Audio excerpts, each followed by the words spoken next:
Thank you, sir. Please be seated.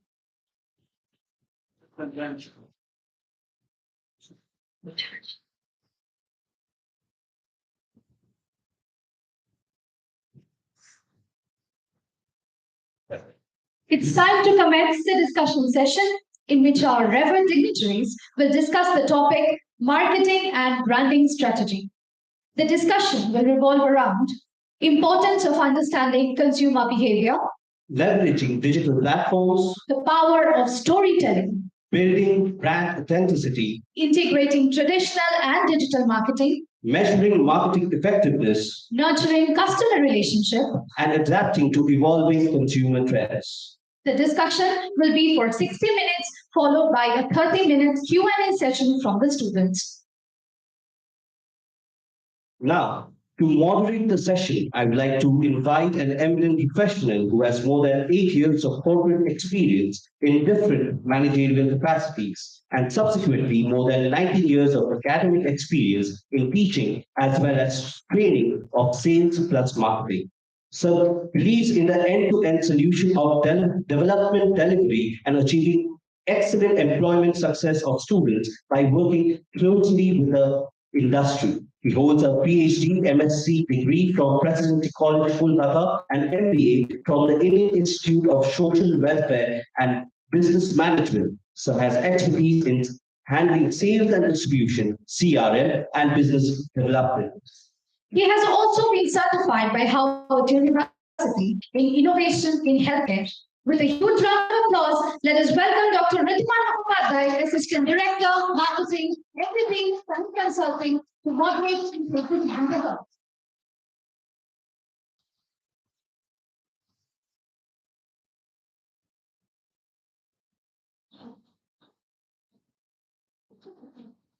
Yeah.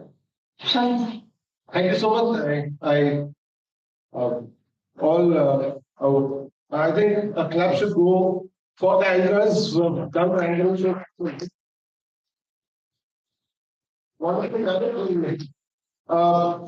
So once again,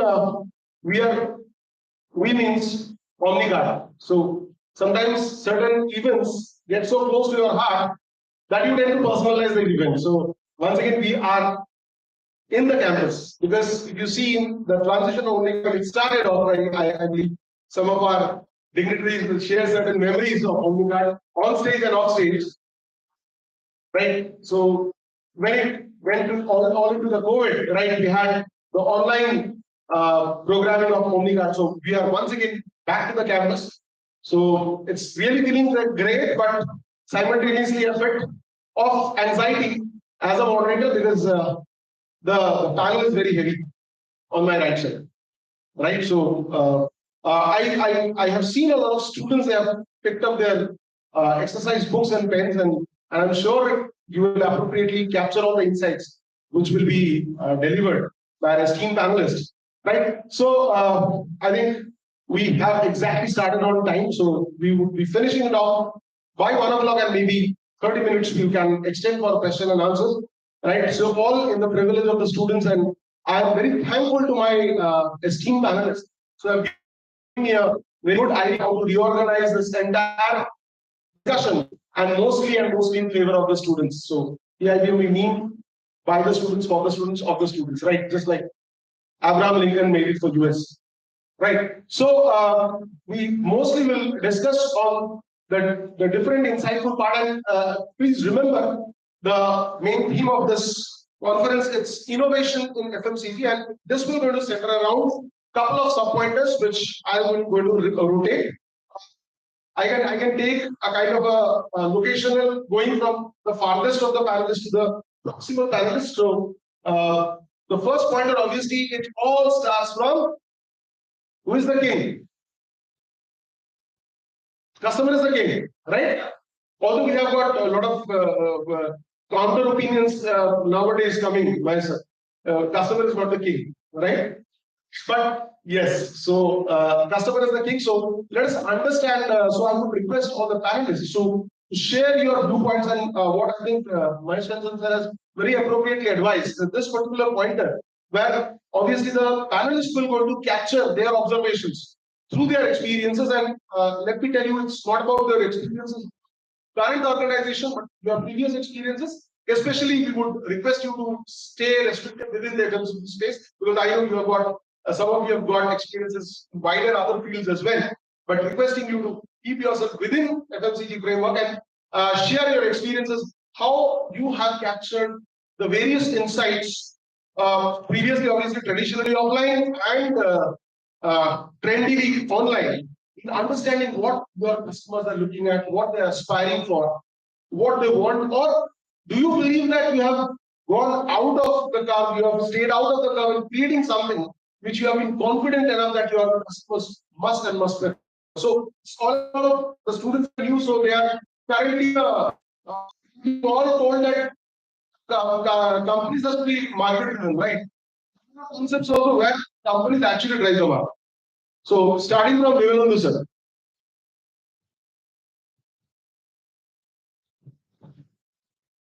Thank you, Professor Nidhiman, for inviting me here. It's always a pleasure to interact with young minds like you all. I will kind of blend between English and Hindi. I hope that's fine. Absolutely, not a problem. Okay, so consumer behavior, consumer insighting is a very close to heart topic, because as a marketer, all I know is marketing. I have done nothing else than marketing. You saw whoever has put that up is first of all, my sincere thanks. I couldn't have done as good as what you guys have done. Really brilliant in terms of the profile capture that you have done. Thanks to you all. So I spent about 18 years in marketing, and as in different fields, and I try to keep my things short and relevant for the FMCG industries. But fundamentally, I do believe consumer is the king. Yes, there are different versions of it. There are different thought process of it. I do not agree to the point of view where it is said that sometimes companies drive the customers. Yes, there are approaches, but fundamentally everything start with consumers. Okay, and the way I would try to relate. 18 years ago, I were sitting on the other side. 18 years after, I'm on this side. And what has changed is the question that always bothered when I was on the other side: how do people do it? How do companies do it? How do the marketeers do it? And it starts with, yes, there are, you will learn in your theory books, there are a lot of theories, there are books, there are practices, but it starts with fundamental. This thing is inquisitiveness and your own mind looking, going out, observing, trying to uncover what the consumer is looking for. I have interacted with a lot of students and professionals during the course of recruitment interview. We believe that we can create what? Sorry, we can create needs. Consumer need cannot be created. Please bear that in mind. It is the what we can do is the need is fundamental. All we can do is convert that need into one. So your need is transportation. You can convert that. Okay, I want to go from place A to place B in some other form. And therefore, what we observe is the barrier to the consumption. What prevents consumers to consume the particular product or the service that you're offering? And once you've uncovered that barrier, then everything can be designed around it. So there are formal processes, but fundamentally it starts with the observation and spending time with the consumers. So we have done, or I have done household visits, kitchen audits. So currently I work for Wakefield Foods, where we spend a lot of time in doing kitchen audits in the consumer's house talking to women, and that is other thing that we will face, or as a marketer we face, is how do we talk? How do we connect? Because suddenly getting into some unknown person's house and kind of telling them, okay, can you show me what's there in your dabba? And a lot of people face hesitation. So there is an art, but all of all of this can be broken through by your interest, your inquisitiveness. If you are observant enough, you can always identify what's going on with the consumers and then validate that with the data. There are points in time, and many of you, when you join organizations, you will see that there are companies who rely on a quantitative data. Every decision that they take is based on the data. There are companies, and I have worked on with such companies where we data drives the decision. But as a marketer, I fundamentally believe that you first decide and validate the decision or your not necessarily decision will come later. What's the hypothesis? What do we want to do? And then validate that with data, with either performance or the non-performance. But building the overall perspective or it will depend on a lot of observation, a lot of qualitative feel, understanding of the consumers, spending time with the consumers, going out in the market, going to the stores, and that's where the biggest source of insight that I have always found. I understand entering into a store, I understand, but straight away entering into the kitchen and actually invading in somebody's personal space.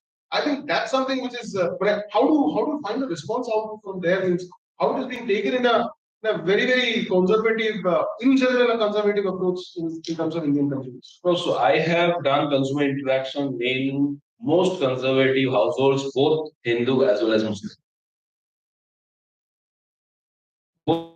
As well as Muslim, I have done. So it crossed the barriers of all religions also. Yes, and I am fortunate in most often than not. The most allowed, provided we are able to build that trust. And if the intent is right, if there is a mutual interest and we're able to communicate that interest and why we have to do, yes, there will be always certain barriers. So, for example, I may not be able. They may not take me to the kitchen, but they will get the things out in the living room. And those has happened. But there has been occasions where we have cooked pasta in there, standing next to the lady in the house. So it is wonderful. Great, sir. Probably during lunch, I would definitely ask you what happens if you see a Brown and Paulson packet. I think Ravin sir was selling that. What happens if you see a Brown and Paulson packet in the kitchen? And what action would you take? Coming over to Kavita. So Kavita actually casts an exception over here, being the stronger gender over here, and also the gender variation, and also in terms of her the kind of industry she is representing, and she's heading that industry. So, Kavita, once upon a time, coffee was a coffee. Coffee is a coffee. Now, a lot of things can happen over a coffee. So, in that evolution, how you have taken the perspectives of the customer, it would be very interesting to listen. Right. Thank you so much for having me here, first of all. And it really brings back memories when I was on the other side listening to stalwarts like these talking about their experiences. I can only share from what we have done as a startup and learn from talking about people.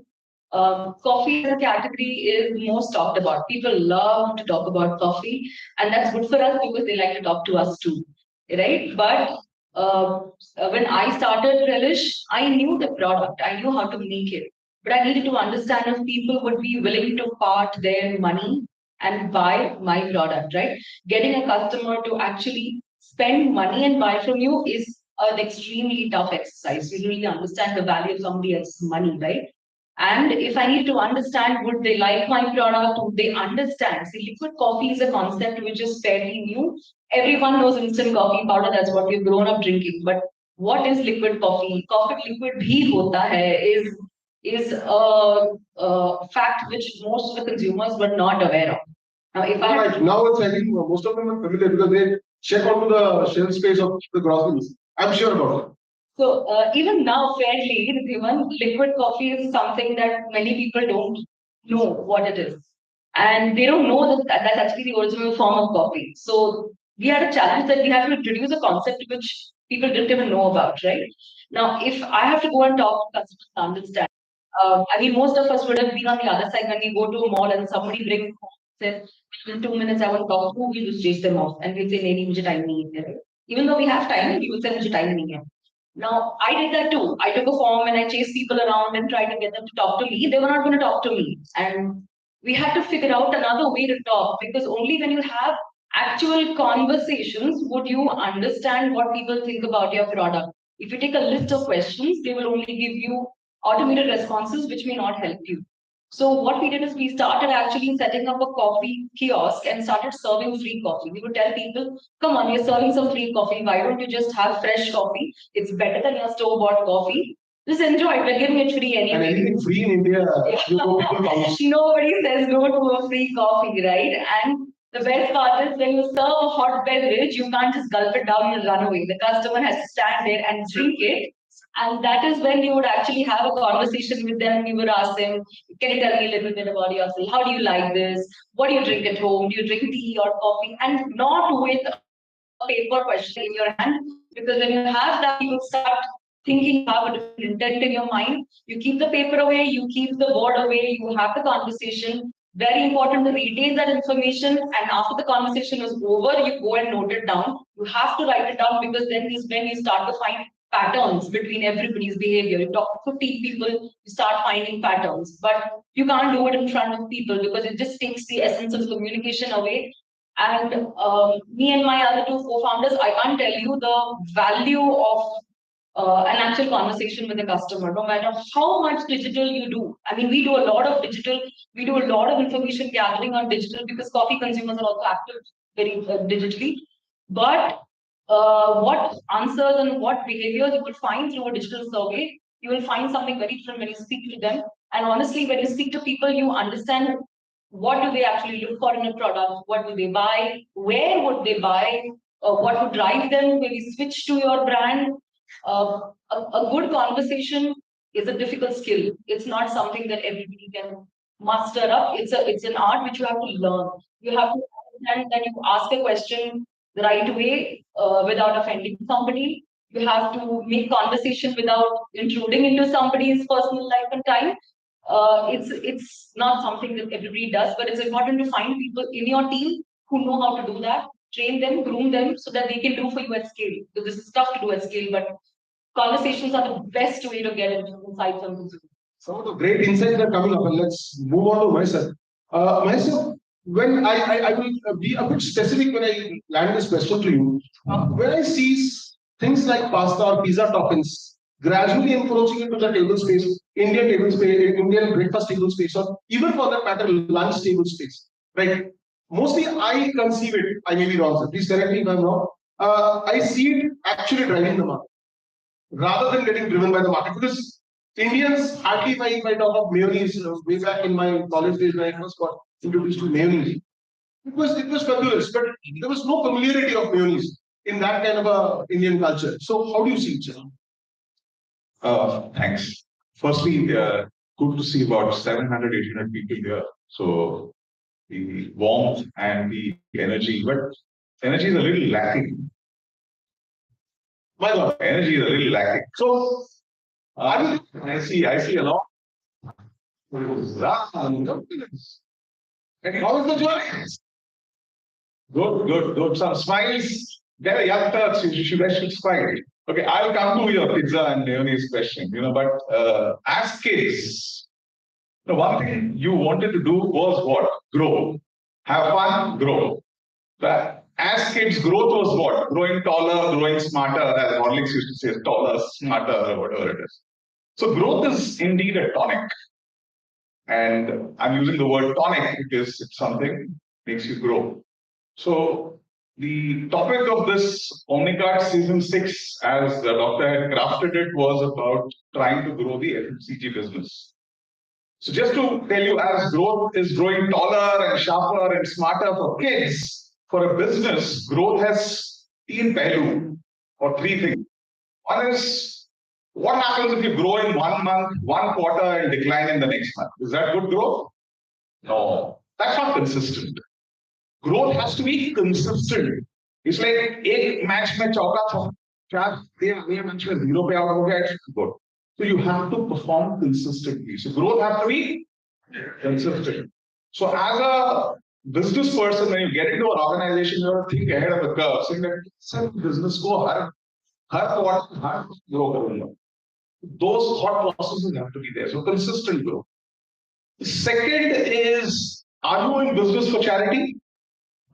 लो पैसे ले लो, ना पैसे बनाने हैं ना. So second pehlu of growth is profitable growth.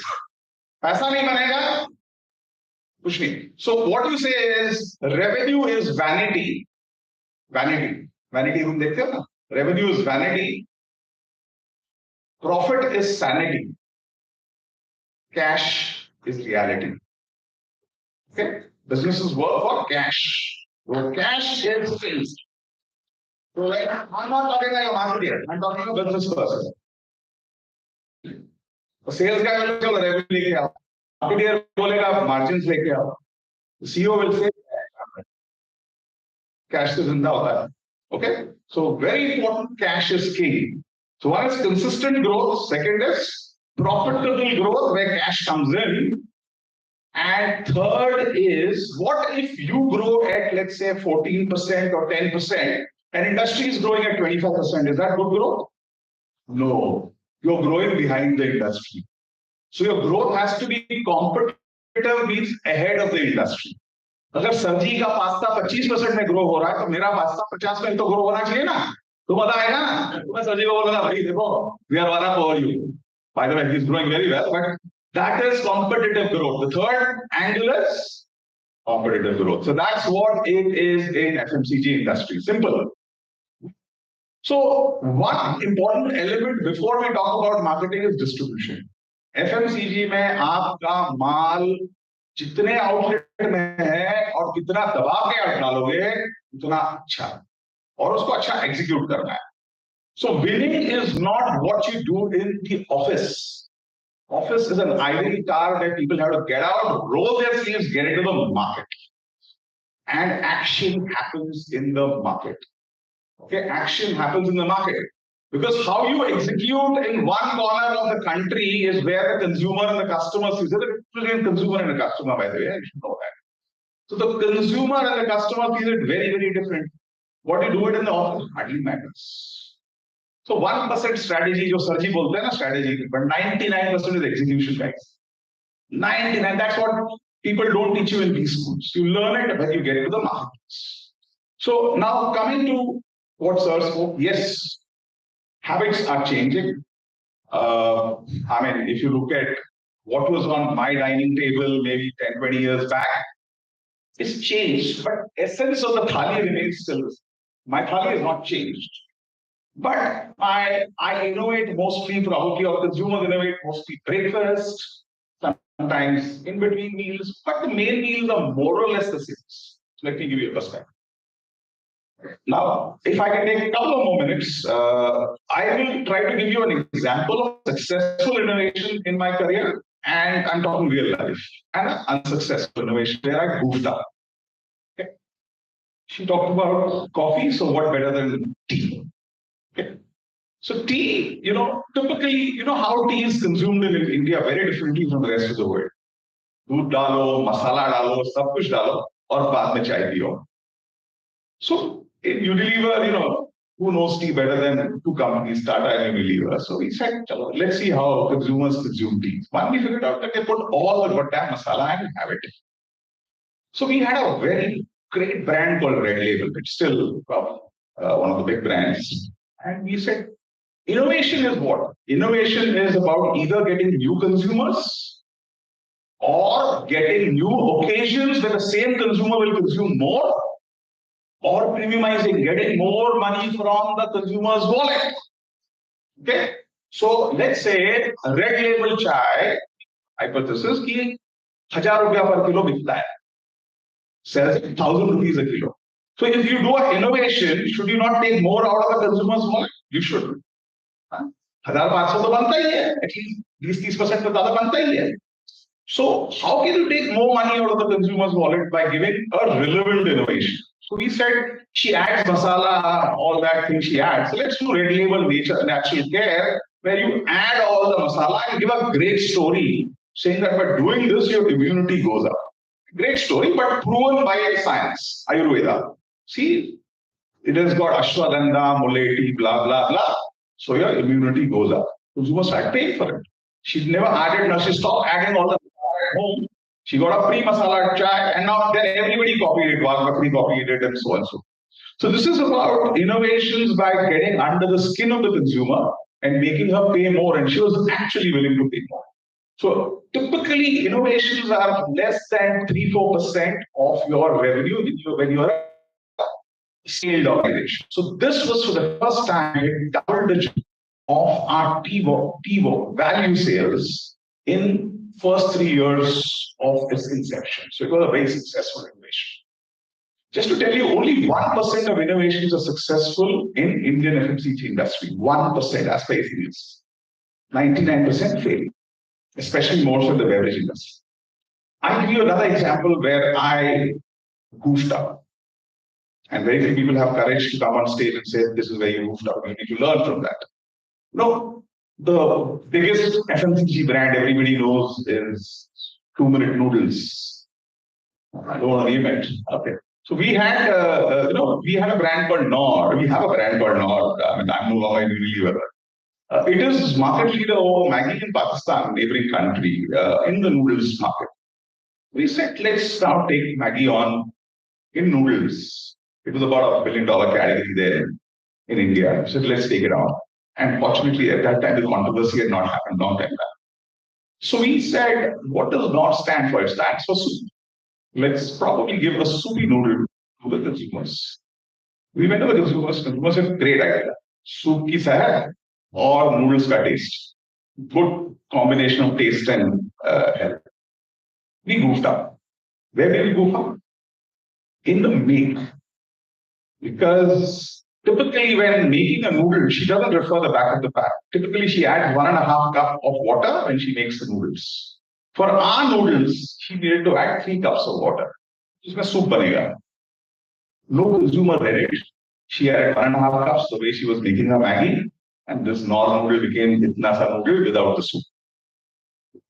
Think bomb. Maybe a couple of years we stopped it. And we said we'll never get into the soup noodle category because it's very difficult to take on Maggi head on. So 2 examples. One where we got it bang on. Second, where we actually goofed up because we did not understand what the consumer actually behaves. How we did not go like sir went into the kitchen. We never went into the kitchen. So we goofed it up. So that's a bit of it. But as I said, another element of innovation is packaging. Pack size, pack type innovations are also very important. This is something, and innovating on your core is more important than getting new products. Just giving you an example, low unit packs, we call it LUPs in FMCG. That's the biggest driver for getting new users. Today, 80% of shampoo sachets in India shampoo hair care as a category is sold in sachets. 80%. And hence it is the largest distributed category, one of the largest distributed categories in the country. So LUPs going small, think small. India consumes in sachets. And nobody else knows it better than Hindustan Unilever Limited. So it's a sachetized world. The more sachets, because you want to touch the large chunk of the population, go small. Pack type innovations. I'll give you an example of pack type innovations. One of the biggest innovations in pack types is carbonated soft drinks coming in PET. Earlier, you remember we had to get those glass bottles returnable. We used to call it RGB, returnable glass bottles. We used to get a deposit, put the deposit, get the bottle back, bottle used to break, you used to get the deposit back. It was painful. Movement CSDs went into PET. It looks so simple. It changed, revolutionized the entire thing. Concentrates got killed and CSDs came in home. So pack type innovations are very, very important. And very important, another leg of innovation is look and feel. Today I'm dressed very well. I look pretty okay, I believe. So if I would have dressed like a ordinary this thing, won't look nice. So I have to carry myself. So the brands also have to carry on the shelf. The look and feel standing out on the shelf is also very, very important. So look and feel, usage experience with the packaging is also another important element. These are a few things. Another important element of innovation is price, which probably I will leave it for the time being. So I don't know if I've covered some points.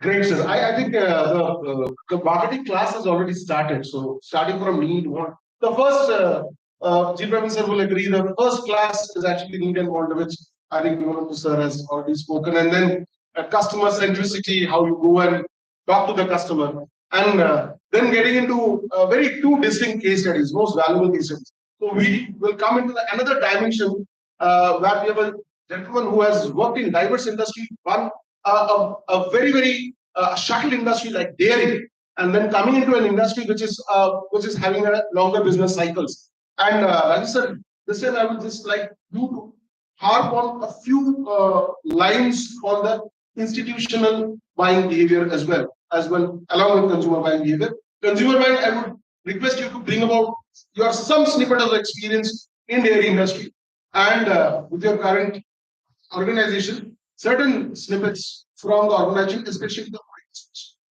Right. Okay. Hello. Audible? Yes, sir. पर्दे के पास जो बैठा है. Okay. Am I too loud? Am I too loud? तो मेरी आवाज नहीं पहुंच रही है. चलो ठीक है. First and foremost, thank you very much for having me here. I was here about 4 years back. And trust me, I am thrilled, happy, and excited to see the growth of this institute. And I would like to congratulate all who are working tirelessly to get this institute to a level of national importance and national top 10 business schools. That's really wonderful. I remember when I was here for the first session, and there were, Mr. Riddhiman, sorry, Dr. Riddhiman has this uncanny ability to always pair me with, my own industry people. And then he throws me inside and says, okay, now you fight. So last time I was here, there were all dairy people, and I was made to talk about dairies. And there were some really big guys there, but I'm a sales guy. So problem me. And right now, this gentleman sitting next to me is Del Monte, Wakefield, सब दादाजी हैं ये trade में, and I have just started taking baby steps.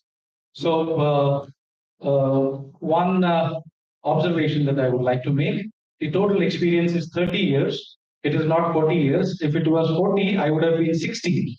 So are you a bit apprehensive of getting perceived as an Indian person? Yeah, I only maybe थोड़ा बालों को color कम लगाना चाहिए था. I would have really fit in there.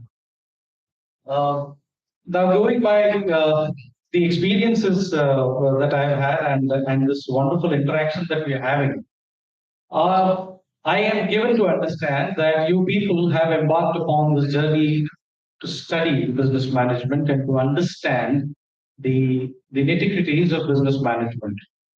While the eminent speakers here have already given you an insight about what exactly goes into certain specifics about certain ideas, with Mahesh sir pointing it out very clearly that you have to think from a business point of view and not from a function point of view, and that is at the top of everything. Regardless of whatever functions you choose to be in, after completing your MBA, you have to think like a business person. Because ultimately it is about creating value. Value for the enterprise, value for the customer, value for your supply chain, for your vendors, and only then will you be sustainable, consistent enough to last long. I started my career in 1992-93, and I used to visit. At that time, it was Hindustan Lever Distributors, और वो गद्दी पे बैठ के business करते थे in Mumbai.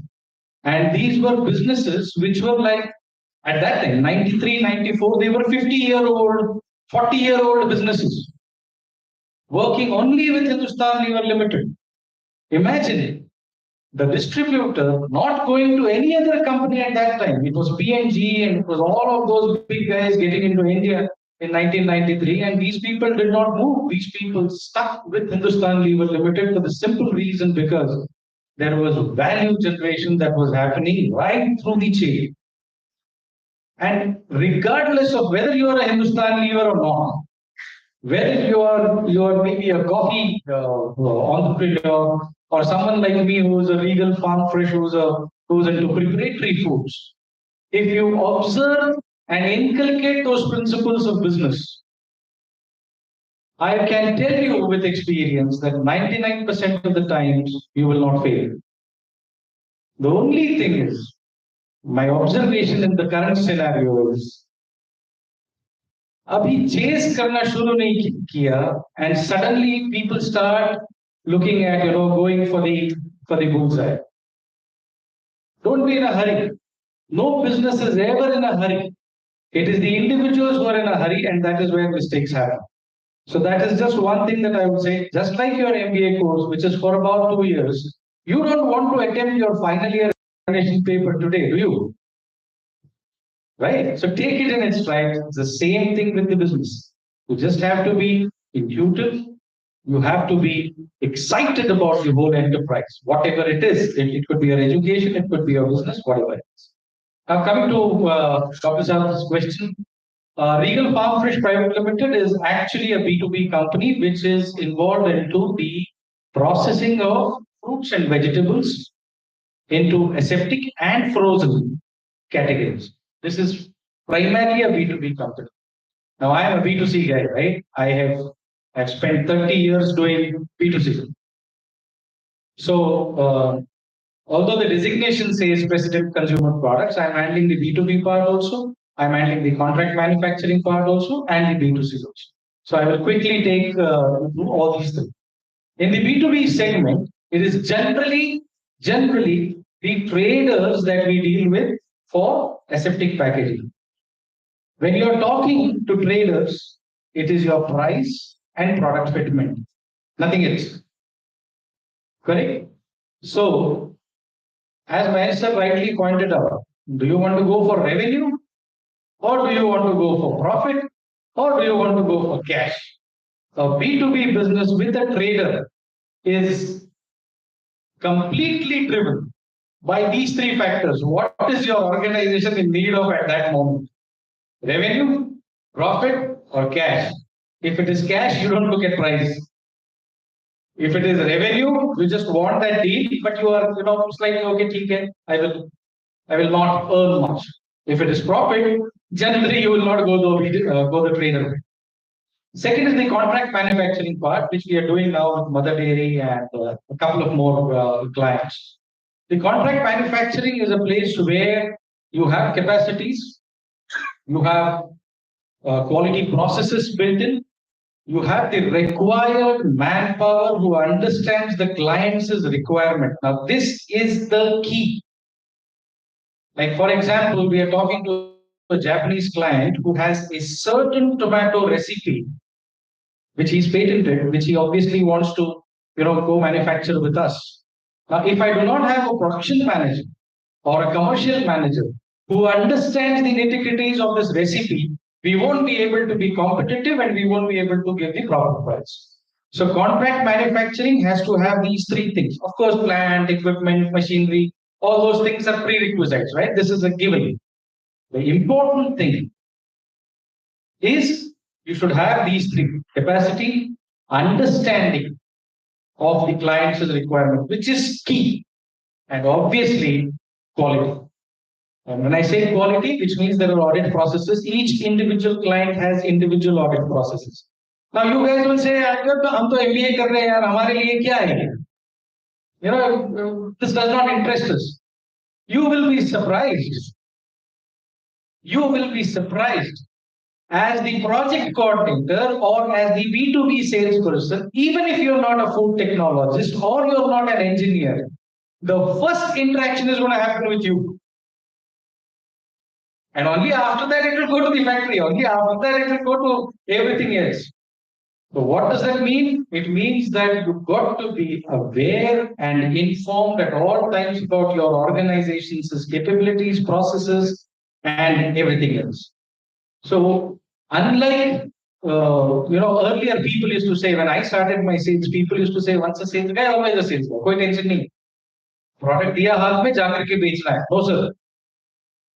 It is no longer the same now. A salesperson, I'm a commerce graduate, right? I got no business to be in the food technology space or the telecom space or the medical device space that I was in. I'm not qualified enough to be in that space. But the reason I could be there was a simple funda that I have lived on for 30 years, and that is having a lot of common sense. If you interact, and this is my personal experience, if you interact with IT project people trying to explain your product or list your product on B2B, on e-commerce platform, trust me, at my age, you need to take 2 blood pressure pills. Because you have the relevant technical skill to list it, to, keyword or yes, of course. But if you don't understand what is my product, how are you going to be of benefit to me? And this is the first step. That you need to understand first thoroughly what your product is, what your organization is, what are its policies, what is the vision, where do we want to go, who will we serve, who will we not serve. It is very important. Like for me, we have started with ketchup. Am I directly competing with Del Monte? No, it's futile. You started with a ginger garlic paste. Am I going to Wakefield people? No, I'm not. But then does that mean that I'm not doing business? Sorry, sir. 100 ton बेच रहा हूं हर महीना. कहां बेच रहा हूं, कैसे बेच रहा हूं, ये बाद में बताएंगे. और a cup of coffee. Right? Now, how do you do it is what I guess we will be discussing through this discussion. You get it? Yeah, very interesting. So I think the tone has been already set.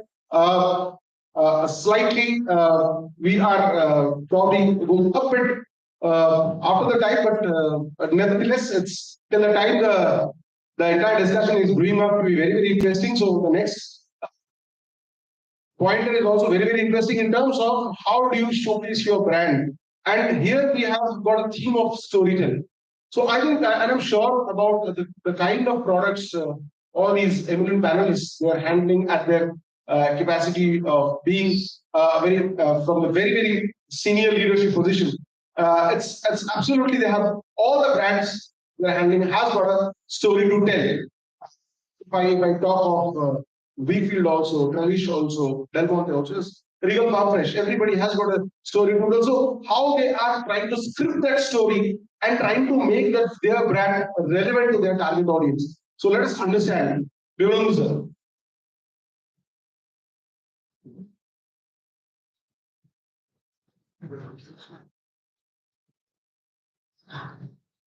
Okay, so you understand the consumer, and that's what we discussed the first part, and then deciding or crafting what we want. We have to sell, right? So ma'am has to sell coffee. She understood the consumer. They developed the offering. How do we get consumer to pay? If just the product is there, would the consumer pay? Sometimes yes, there are a lot of consumers who want to try anything new, who don't go ahead and try, right? But how do we scale after that? After you got an initial trial, either we want them to continue to purchase, but even if let's say 10 consumers purchase 100 times, still my business will not scale, right? So therefore, we need more and more consumers. And myself was talking about getting new consumers to the brand. So we have to create the mental availability.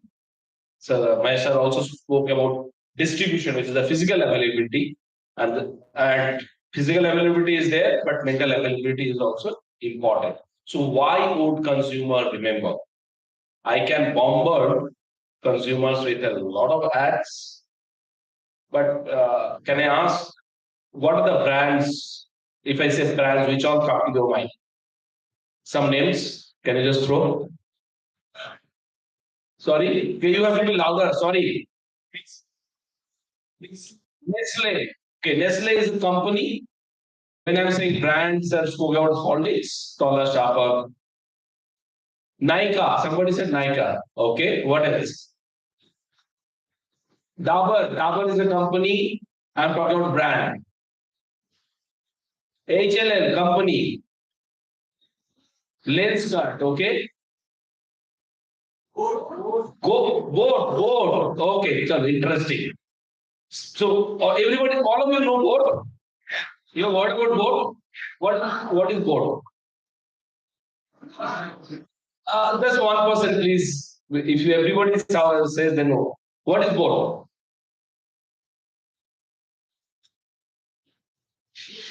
Manufacturers, you use a board. You use the board because if they manufacture earphones and some of this thing, whatever they manufacture. Do you? Or do you use them because they are stylish? They make you look cool. And also it is affordable on your pocket. It is not as expensive as an Apple. Right? Yes. So what is the story?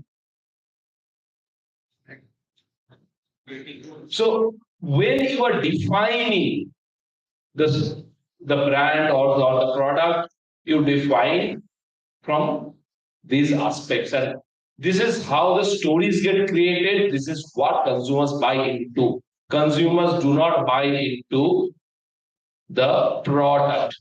They buy into the far larger thing.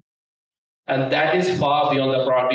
I'm sure many of you use Apple, right? Do you buy them just because they are technically superior than anything else? Status, okay? Quality, really?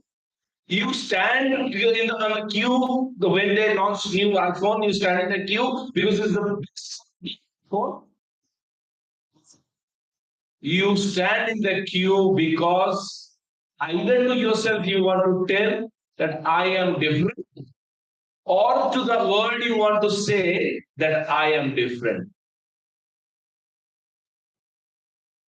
Right? When you wear a Nike shoe, either to yourself you want to say that I am an athlete, or to the world you want to signal that you are an athlete. Whether you go for a run with that shoe is immaterial. So defining the brand and the story that you want to tell is extremely important, because consumers do not buy products, they do not buy features. I may have the best pasta in the world, but still I have to make sense in the consumer life. I have to be different. I have to tell them a different story. In the sea of sameness, there are 200 plus pasta brands. Am I able to tell a different story? And is the story is meaningful, and is the story is relevant for the consumer? So meaningful, different, relevant stories is what need to be, what the brands need to speak. And this is the, if all of them are marketing guys or a mix. No, it's a mix. Now, it does not matter whether you are in marketing or you are the same. Some of you are in finance and will be questioning your marketing folks in a few years. अरे तूने पैसा क्यों लगा दिया यार? Yeah, I'm asked those questions by my CFO. So it's absolutely fine, right? Or the CEO will ask, you spent 40 lakhs in this campaign. How much cash came in? Okay. But all of us at the end of the day, what's the told? Stories. 2 case studies are nothing but the stories that he told. And you will remember. Next time you go to the store or you buy a red label brand, you immediately remember it was Mahesh came to the campus and he told about the story of success of red label. Now, what he did is he implanted the image in your mind and anchored himself. And that's how the brands get built. The great brands are built on stories. They are not built on what they really do. And if that would have been the case, Apple couldn't have moved from a computer to a service. Or look at Amazon. The profit does not come from the e-commerce. The profit comes from their service. Right? So whatever position you are, whichever function you are, think about what is the story. It could be a personal story or it could be the professional story. What is the story? You will be appearing for interview to your sense. So what is the story that you are going to tell? And you have to start crafting that story now. You cannot, before the interview, you cannot just start preparing for that story. Right? Because it's a personal brand. So there will be personal brand, there will be professional brand, there will be company brand. And everywhere the story would matter. And that's what anyone buys into, not how good you are, how many awards you have won, and how many certificates you have. Yeah. Great. I think the idea of storytelling is very nicely infused by Vimalandu Taradar sir. So over to Kavita. So Kavita, what is the story you are scripting for your consumers and trying to get them to a different level with coffee? Yeah. So I'm going to just put out 2-3 words here. You can just tell me what comes to your mind when I put this word, right? If I say Nescafe, what comes to your mind? Okay. If I say sleepy hour, what comes to your mind? That's it. Oh, okay. If I say rage coffee, what comes to your mind? All right. If I say paper boat, what comes to your mind? What else comes to your mind? Packaging. All right. So there are a couple of things unique about each of these brands, right? Uh, each of them has put something very clearly about themselves forward, which is ingrained in our minds about them, right? A couple of years ago, say around 5-6 years ago, when social media wasn't so active, storytelling was more a thing of, you can say it was a thing of the gods. The big brands used to do storytelling. They would do it through mass media, like say paper or through TV. हम बचपन में बैठ के दूरदर्शन पे हम ad देखते थे. That was what storytelling was for us. We used to see big brands that ad about Surf Excel and he said BBG आपकी नजर, that you can't forget that because that was what storytelling was at that time. But the great thing about social media is today anybody can do storytelling, right? Anybody can. And you even have people who are sitting maybe in a corner of the country, maybe in Northeast, creating great stories about an art brand. They're an artist, maybe they're creating art for themselves, and they're creating great story about about their Northeastern culture, about their history, and you're hooked onto it. You see their videos, you see their content, and you're hooked, and you start believing that that person is actually an example of that culture, right? Social media has given the opportunity for anyone to become a brand, and I think that's a beautiful culture that we are in, that it is now accessible for everybody, right? And for some of the reasons, it's also shaken up some of the bigger brands because they realize that today you don't need money and resources to be a good storyteller. A simple iPhone and a tripod can do. You just need to have the skill on how to be a good storyteller, which is an incredibly difficult skill. And not everyone, even at the very top leadership, has that.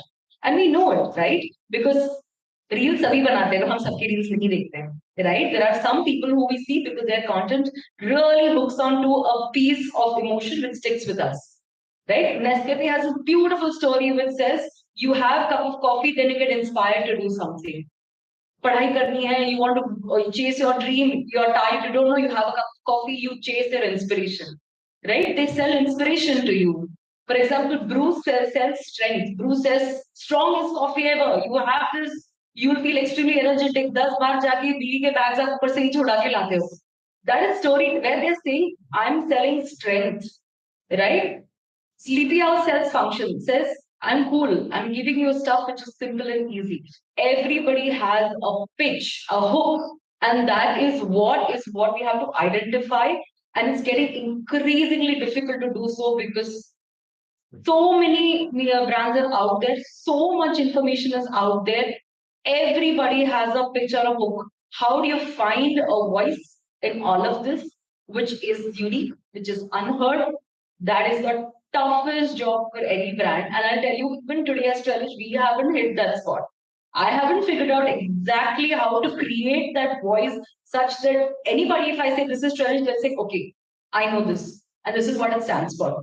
Paperboard sells memories, sells childhood memories. They don't sell juice. They sell you memories. You look at the paperboard ad, you think, oh, I go back and I am having that curry and aam panna. They're selling you a memory, right? कागज की कश्ती वो बारिश का पानी. Exactly. You can have aam panna anywhere, but you have that because it brings you back to a particular point of your childhood.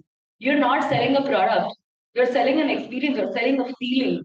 Anybody can sell coffee. You can buy a coffee packet from the store and sell it. You have to sell the feeling of how you feel when you have the cup, how you're sitting by the window watching the rains and thinking about something lovely, and you're having that is what you're selling. So storytelling is increasingly getting tougher because everybody has a message to say. Finding your voice is tough, and you have to start working on it at the very beginning when you start your journey itself. And it doesn't even stay to brands now, it's even to individuals. I mean, as individuals, each of us, we are telling stories about ourselves, right? What do we do when you're on social media? You create content because you want people to know you. You want people to know you as a personality, about your brand. You're creating a brand for yourself. That is storytelling. So you inculcate that habit today, and it is difficult because you get a lot of rejection on it also. You get a lot of laughs on it. You get a lot of trolls on it. Everybody knows what a troll is. You get a lot of trolls on it also. But then you have to find that voice. You have to find your audience, and not everybody's your audience. You need to know who's your audience. You find your audience and only sell your story to that audience, right? Paperboard doesn't sell to everybody. They know who is their audience. They sell to people like me who feel who kind of connect to that emotion of sitting in mom's house and having ampana. Maybe today, the generation who's studying in schools today don't have that emotion. The paperboard doesn't sell to them, right? So it's important to understand who connects to you, who your audience is, and find a voice which, in this crowded space, has to reach them some way or somehow, right? It's an increasingly difficult task. I'm saying this again because I can't tell you how much you have to work at it. You have to work at it more than you work on your product also, because that's what's going to get you into somebody's head and keep you there in their heart for a long time, right? I'm happy to hear what my co-parents also have to share, but this is a bit about what we struggle with as entry brands, right? Great. I think a small glimpse which we saw, even Kavita mentioned about, with Mahesh sir, we are seeing a lot of user-generated content for last 5 years or maybe a decade. We see that a lot of companies have leveraged upon this user-generated content, maybe Maggie, maybe Twitterlist. So how do you see from that standpoint that is it a user-generated content or a company creates a content and delivers it to the company, and which you to be more meaningful and makes you stay in a better connectivity with your target audience? So UGC or user generated content does help. One of the impromptu first thing that comes to mind is Pepsi and IPL. When Pepsi became the title sponsor for IPL, they started actually asking consumers to talk about their story of IPL. So each of them probably, one could be a Punjab fan, one could be a Mumbai fan, one could be a Chennai fan. They actually asked people to create content around their popular club teams, and that created a lot of UGC. But I was just putting my thoughts together on a piece of paper and want to quiz you guys. I want to just keep it two-way, not one way. When I say open happiness, what comes into your mind? What comes into your mind when I say open happiness? Sorry? Coke, yeah. Lovely. Who's that? Oh, who's that? Ah, the lady there. Shut up, shut up. Let's give her a round of applause. Yeah. Good stuff. Okay, now after lady, let me move to a man. The best that man could get, the best the man gets, or whatever it's called. And who said, you're worth it. You're worth it. Who said that? You said that? Sam, let's give another lady a round of applause. An ultimate driving machine. What comes in your mind when I say an ultimate driving machine? BMW. Lovely. So, of course, these are taglines, but there is something that's told about the brand in these taglines. When BMW says, I don't know if anybody, I can't afford a BMW, but I've test driven a BMW. So it's thrilling, absolutely thrilling when you drive it. I mean, my wife uses L'Oreal and she feels she deserves it, kind of stuff. And I shave with Gillette every day, and it's probably the best that I could get. And very clearly, whenever my daughter opens a bottle of Coke, she feels really happy about it. So I think these brands do tell a story and they stand for it. But when you tell a story, what is important is, can a Maruti Suzuki can say an ultimate driving machine? Can they say it? No, they can't. The stories have to be authentic. That's very, very important. You need to know what you stand for, and you need to create a story around that. So if, likewise, if I say Maruti can say I have the safest car, it can't. Volvo can. Okay? So you need to be authentic, you need to know what you stand for. Another important element is you need to be consistent in your demonstration. See, consumers are bombarded with zillions of messages every day, every hour. So if you're consistent, that's when it registers in the minds of the consumers. So you guys may join me as a brand manager in a company. You may say, मैं नया brand manager आया हूँ, पुराने वाले ने किया सब बेकार है, मैं नया बनाता हूँ. That's never the case. Don't fix it till it's broken. Okay? A lot of brands are known for what they stand for. It is not, when you mean storytelling is not just advertising, guys. Storytelling starts with the way the product looks, color. And I'll tell you, one of the largest selling shampoo brands in the country is a brand called Clinic Plus. It was a blue colored shampoo. We made it into silver at that point. The sales tanked. Okay, so these semiotics make a huge difference because you're telling a story. Consumers, when I look at a brand which is red and white in the oral care, I know it's Colgate. And when you're telling a story, Colgate would consistently use a doctor wearing a white jacket, and it will be consistent. A ring, you see, or a tide, you will typically find it stands for whiteness. You have a white sari wearing lady, the lightning strikes, consistent last 50 years. Consistency is very, very important. Now, I will give you a story of a brand, great brand, Complan, really lost its roots somewhere. It used to be very clear, vertical growth. I'm a Complan boy, I'm a Complan girl. The biggest goof up they did is they got Amitabh Bachchan on that brand and they moved somewhere in a very different direction. And the brand completely lost its identity. Today, I don't see much happening on Complan, though it's my friend who handles that company. But consistency is very, very important. Another important element is excitement. It should be relevant and exciting for the consumers. If you say something which is not interesting, it doesn't make sense. I'll give you another real life example. There's a brand that sells a paratha at 125 rupees. Okay, let's start guessing. There's a competition, which is a bulk of the competition sells at 55, 60, the same product. And there's one more selling at 25 rupees. Can you guess which category I'm talking about? Lovely. Who's that? Stand up there. Red Bull sells 250 ml at how much? 125? Hell sells at, I don't know if you've heard Hell Energy. Has moved up now at 60. Same 250 ml at 60. A monster sells a 300 ml at 125, which is almost 300 to 350, depending on institution pack to a Sting sells at 25. I'm not saying Sting is bad. Sting sells about 2 billion units in this country, like very successful. It doesn't make money. Red Bull sells about 200 million units, 125 rupees. Why it sells at 125? It gives you wings. What does it mean to give you wings? Very consistent. What is extreme adventure storytelling? You see the storytelling that Red Bull does. I mean, the Indian is a good friend of mine. He just said, no, he himself, he's not called a manager. The words used in Red Bull is very different. They call a coach. The CEO of Red Bull India is called a head coach. It's called a head coach. And the nomenclature that they give to people in the organization is so different. It's very different nomenclature. It's all coming out of adventure.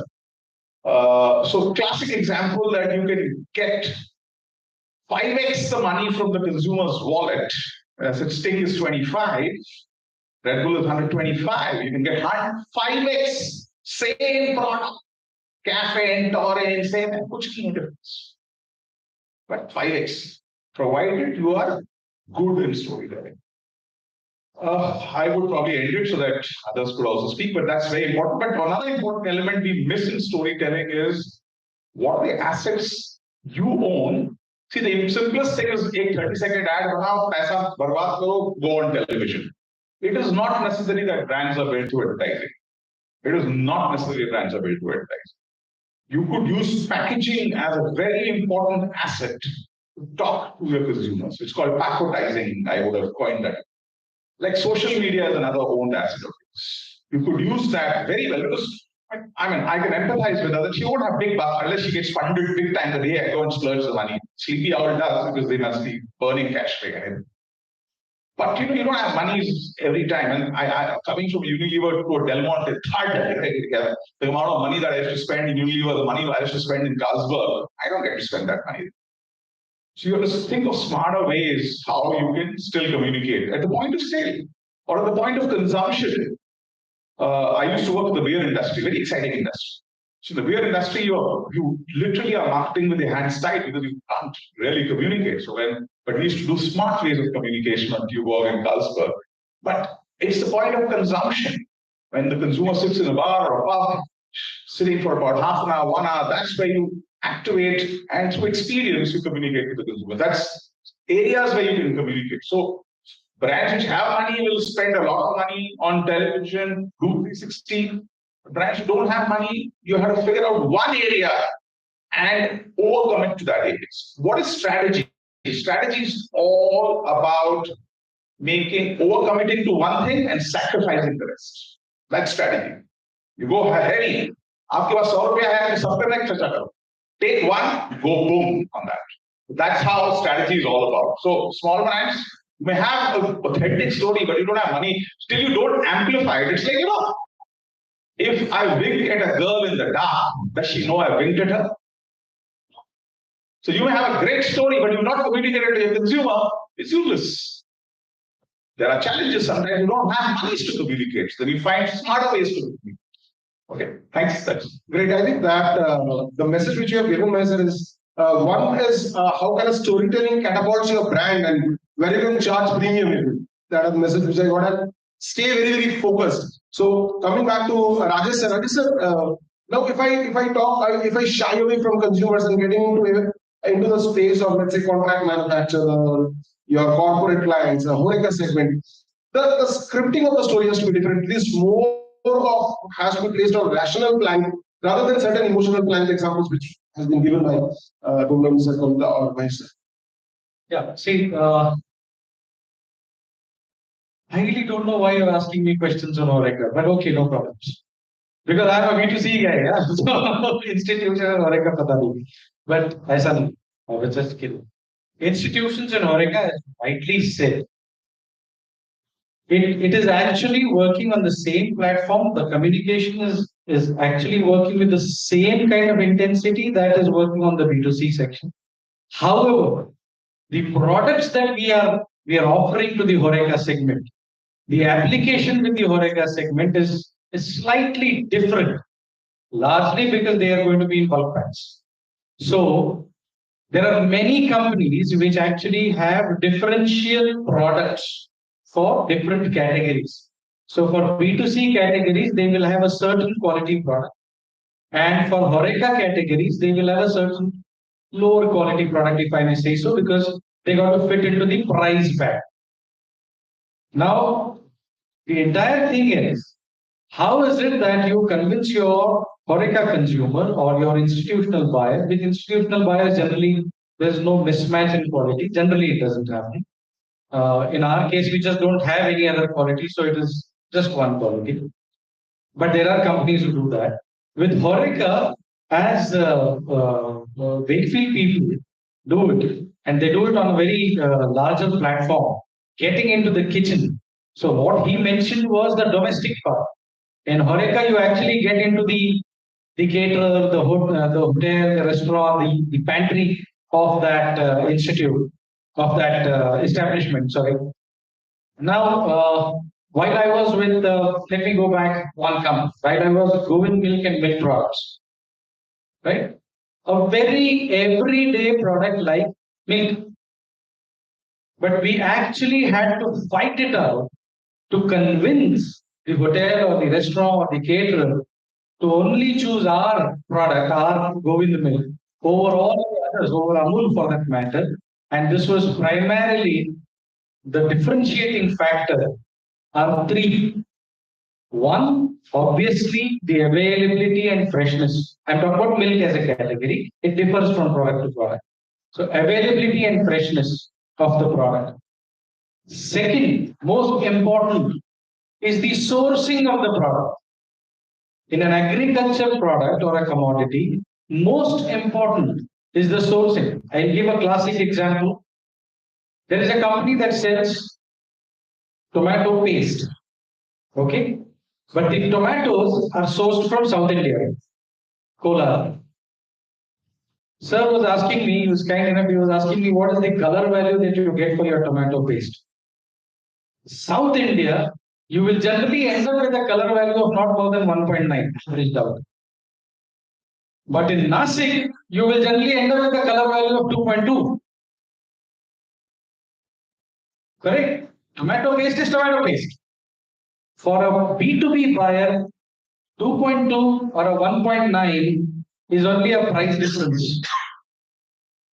For a Horeca buyer, depending on the application that he is using it for, it will make a huge difference if there is a slight difference in the texture, in the viscosity of the product and the color value of the product. The end product is dependent on it. Institution, it will largely depend on what is if it's a corporate canteen, right? Yesterday we cracked a deal of more than 2.5 tons daily tomato ketchup to a corporate canteen. They were buying tomato ketchup, a 5 kg can costing at 200 rupees. The can was costing 200 rupees. We have sold a 6 kg can at 380 rupees per can. Institutional buyer, right? Anybody will ask, यार उसको क्या फर्क पड़ता है? तो उसको तो employees को खिलाना है. How does it matter? It's a tomato ketchup. But the fact that we could do it was on the basis of these qualities. Where it matters, it matters. Now, if there is a story attached to it, then the story purely for Horeca institution is purely based on what goes into making the product. And how confident are you and how willing are you to test your product for his final product, whatever he is using it for. You will not believe we gave that gentleman 15 cans, that is more than 90 kilos as samples. He said there will be my MD, there will be my board of directors who will go, they know. And this is where majority of organizations fail. They say, "Bhai, maine hoarding lagaya. I have given you a very beautiful story. Sample, take this 100 gram, test it. If you find it okay, good." Today, when I started my sales career, sample kuch nahi tha. There was no sampling business. It is your word. But today, you got to put yourself out there and be ready for the test that the customer is going to put you on. No problems. Make a good product. Stories is something that the customer will start making, and trust me, when the customer starts making stories, there's no stopping it. Have you heard of a brand called Pulse Candy? है ना? कभी कोई add देखा उसका? DS Group का अभी आ रहा है? After it became a 300 crore plus brand. Never advertised. Okay, and never ever, not even POSs put at kiosks that after a smoke or after a pan you have pulse or whatever it is. It was just there on that shelf. And today it's a 300 crore plus brand. DS Group ka hai. So advertising is one part. Distribution, availability, supply chain, and at the top, as the heading of this entire program is product innovation. I could be doing everything under the sky to communicate beautiful stories. But if my product is not good, or if it is not available, all those stories are stories. There is a brand in dairy, everybody will quickly understand and remember. Shilpa Shetty is the brand ambassador. For 4 years, there's not a single channel that brand has not touched on advertising, TV channel. For 4 years consistently. And it is not even available in 50 stores in Pune. Right? So, creating a story should not be a marketeer's fantasy. It should be relevant. It should be there if it is required. Otherwise, focus on all the other facets of business. And man, not everybody can sell. If that was the case, seriously, everybody could sell. That's great. And one thing which came up from Rajesh sir is, I think, sir, you try to emphasize upon user experience is very important. Once user has got a pleasant experience, the story gets automatically created. And there is no stopping once the customer creates a story. So the next round we have important part of how we deliver, how we are physical delivery. Once the communication part, how the storytelling helps. Now we are getting into the physical delivery part, and here the most important is that now we are at a juncture where we have modern trade, general trade, and online digital marketing are bringing up the space. So, in your respective category, what do you find, sir? What is the balance between these three channels, which is constituting your physical delivery across to your target audience? Okay, for us, to be specific with Whitefield, I think there has been a struggle to find a balance, but increasingly what we're realizing is there are established products which consumers know about, and then when they go to the store, they ask for the brand. So for example, custard. The company is known as a, and that's the story for us. So consumer goes into the store, asks for Wakefield custard. But when it comes to some of the new products where the consumers are not aware, of course, we don't have deep pockets to talk about all our new innovations or new products. There is where we are finding the discoverable channel. And then, so the way we are structuring the channel architecture is where the consumer discovers the product, and therefore, Kirana mom and pop store, non-self-service stores are where the discoverability of the product is not there, and then standalone formats, standalone super service formats, modern trade, and on e-commerce are where the consumer is able to discover the product, and those. So for most of the new products today that we are doing innovations, first we are putting on those channels. And that is the channel which we have realized is helping us to scale up these newer new products. Particularly, e-commerce is definitely a game changer. Given that most of the categories that as a company we play are the slow rotation product, physical channel always becomes a challenging, given that there is a constraint. How many products can they stock? And therefore, every time we reach out to a physical channel saying that, hey, I've got a new product, we'll say, okay, what are you going to drop? But for that matter, on the e-commerce, I can showcase my full catalog. I can showcase all the new receipts. Of course, it is expensive. Compared to non-self-service, general trade, any other discoverable channel is supremely expensive. And therefore, now to manage this balance, the new product, there are margin thresholds that if the margin structure does not allow me to do the product to become profitable in that particular channel, then we don't do that product. So the decisions are taken at that level itself. That would I be able to invest behind taking this product to the consumer and increasing their mental availability? Okay.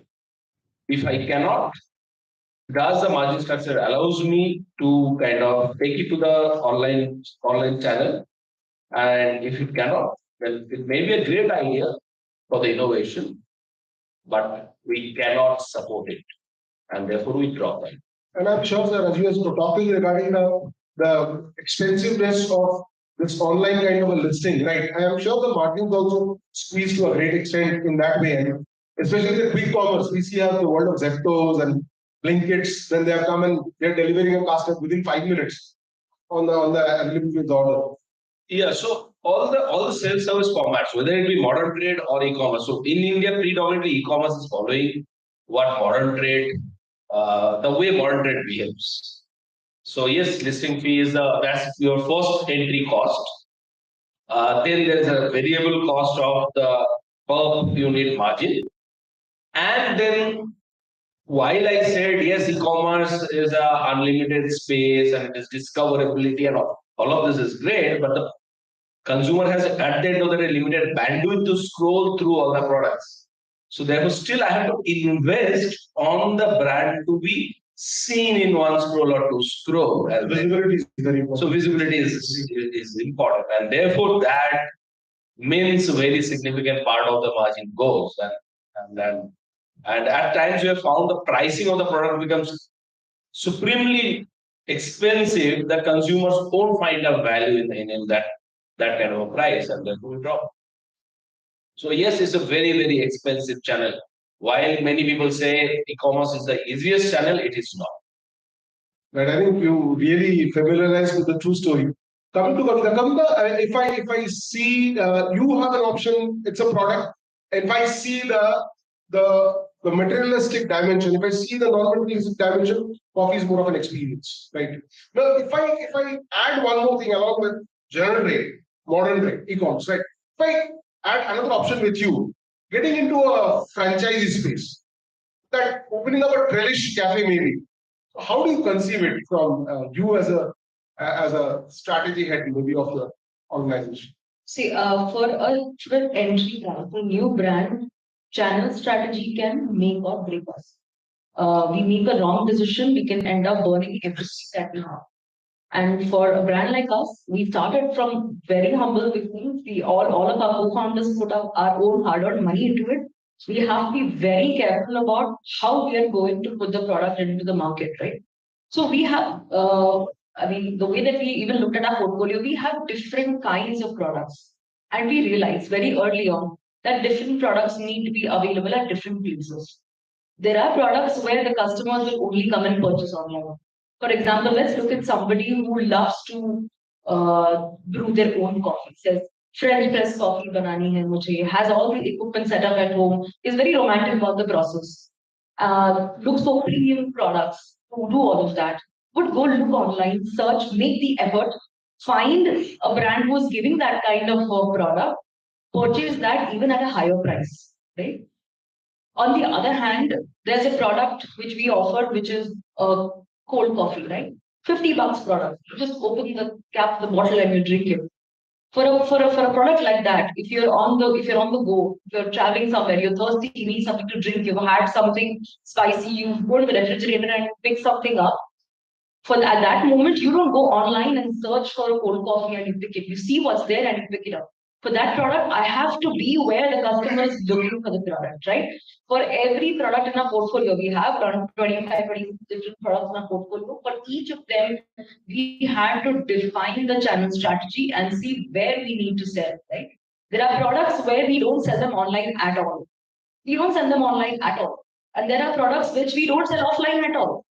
Because we know that putting products in shops, we think that rag diya to theek hai. There's a huge cost attached to that, a huge cost. And a very common misconception that people carry about online or e-commerce, people think online बेचा है तो फिर कुछ commission नहीं है, cost नहीं है, सीधा पैसे brand के पास आते हैं. That is an absolute misconception. It is one of the most expensive channels to sell on. Honestly, even today, no brand, and I know that in my competition, when I talk to my competition, we are fairly open about even the founders of my competition. We talk to each other. None of our competition has made any money selling on Amazon or say even on their own website. Right? It is a very, very expensive medium to sell. You sell there because that's where somebody comes and looks for you for the first time. They find out about you. They see beautiful pictures about you and they'll pick up your product, try it. But then they will go to the nearest store and see, अच्छा मुझे आज coffee पीनी है, क्या दिख रहा है shelf में, जो दिख रहा है, I'll pick it up. At that point, you have to be there. You have to be present in that point where the customer is going to pick you up. We were very, very careful about channel strategy because I know that if I decide, let's go all out online like my competition is, most of my competition is online. And because they're also very premium price products. That was not our play. We wanted to be at an affordable pricing. And we knew that if we start to go online, I'm going to burn out all my money in a month. And that was something that we absolutely didn't want to, I mean, nobody wants to do that. So we have to be very careful about where we are placing the product, what is the channel, and be okay with it. You have to be okay with the decision that maybe a customer is going to go and buy a sleepy owl from their website and not come and buy trellis from my website. I am okay with that because the person who is buying a sleepy owl, maybe at say $50 for a cup of coffee, is not going to buy a trellis, which is giving her $13 for a cup of coffee. My pricing point is not meant for that kind of a customer. But I know that a customer who's coming into a say a grocery store and seeing what all, let me just check out what all is there on the shelf and see, okay, this coffee seems to be unique. It seems to be something different and at a price point that I don't mind picking up. I'll pick it up. I won't pay $50 for Tribush. That's my customer. And I know that if I go with this price point and I sell it online, I'm going to be out of money very soon. So it is very, very important to figure out which is your channel. That could be a make or break for somebody who's at our kind of stage. Great. I think during the lunchtime, I may inquire more on any exploration on Trellis Cafe you have conceived. And just to add, because we took that strategy, our products are actually available in more than 15,000 outlets across Western India, right? Phenomenal. We decided to take that strategy. We stuck with it. Even today, there are people who have taken on different strategies. That's fine. You have to be okay with it. You have to, have confidence in your strategy and go on with it. But that's a strategy which we decided from day one. We figure out it works out in our economics. It has to work out in our economics finally. And that's what you take on and go ahead. On a franchise model, so capex intensive, so much money required to set up a kiosk of coffee. That was not the model that we were going for. Our whole play itself is that we want you to experience what you see in a coffee shop at home. So then why do you want to come to a Trellis coffee? Take my coffee and have a cafe experience anywhere, even here. So that is the play that we go for. So a cafe or model doesn't fit with our pitch or doesn't fit with our model. That's why I don't think that's something that we go for. Nice, thanks, Vida. Mahesh sir, more than any specific case in with your organization, I would ask you as a seasoned FMCG professional for last 2 decades, more than that, how you are visualizing the journey of the entire distribution architecture for FMCG is heading towards. Are we still banking upon more of more general trade, or we are slightly skeptical about getting expanding into modern trade, or how this entire balance of these channels will get poised in days to come? Let's do one thing. Let's do a poll here. Okay. Guys, you all buy sabun, tail, everything you buy. So one is you buy grocery, one you buy impulse buy. So let's see, when you're buying impulse, impulse is what? Ice cream, yeah, you buy can of Coke or whatever it is. When you buy impulse items, which could be a bar of chocolate also, or a bag of chips, where do you typically buy it from? How many guys buy it from a kiosk or a Pan Plus? Raise your hands. Impulse, like a bar, candy. तुम लोग खरीदते नहीं होगे, ठंडे पड़ गए तुम लोग यार, तुम लोग ठंडे पड़ गए लोग. Sorry, I'm putting it on your face. Guys, energy, where is the energy? A 50-year-old guy, I'm a 20-25-year-old, ठंडा पड़ गया तुम लोग. How many of you buy impulse from kiosks? Raise your hands. Guys, don't buy impulse products. Oh. Kiosk means a Pan Plus. Cigarette wala dukaan, yeah? It's a kiosk. Kapri. Sorry, I used some high-fund English. Sorry. In fact, myself, institute by kiosk. Okay. How many of you buy same products from a kirana or a grocer? Oh, quite a lot. So how many of you, hands up, how many of you buy a bar of chocolate or a bag of chips from maybe a modern format stores like a Dorabji's or a Reliance or a whatever it is? Not many. Siddhiman sir, आपका answer तो नहीं करेगा, क्यों पूछ रहे हो? So having said that, but let's say now let's change gears. If you are buying grocery, when I mean grocery is sabun, tail, etc., etc. How many of you buy from a chemist? How many of you buy from a chemist? So few of you. How many of you buy such things from a kirana? Again, everybody, yeah. Hands down. How many of you buy such things from an e-com, like a Blinkit or an Amazon or whatever? Not bad. And how many of you buy it from a Reliance or a DMart or whatever it is? Oh. So one thing I saw you guys raising your hands on multiple channels. Yahan par bhi khada kiya, yahan par bhi. One thing is you're not shopping from one place. Okay, that's very clear. At least I can figure that out. Okay? And that's why I realized I just took a poll. It's 800 people is a good number of people to get a poll for. It's very significant. So also trying to get a pulse of where millennials are shopping. We are old 50 plus guys. So to answer your question, Dr. Saab, one is it's not that people shop from one particular channel, but typically I saw a lot of hands going up for Kirana. I saw a lot of hands, surprisingly going up for e-commerce because probably the young set of bunch of people here. So let me start with probably e-commerce, which is trending topic as we call it. What would have happened in 2030 happened in 2020 because of one event, all of us know, the pandemic. So even my mother would have never thought of opening up an app on her phone, started doing it and ordering it because she stays alone here. She had no option but to order it on the app. So a lot of people who would have otherwise never embraced e-commerce started embracing it. But post the pandemic, what I was surprised. I was in Big Basket and Amazon's office last week. I was having top-to-top meetings there.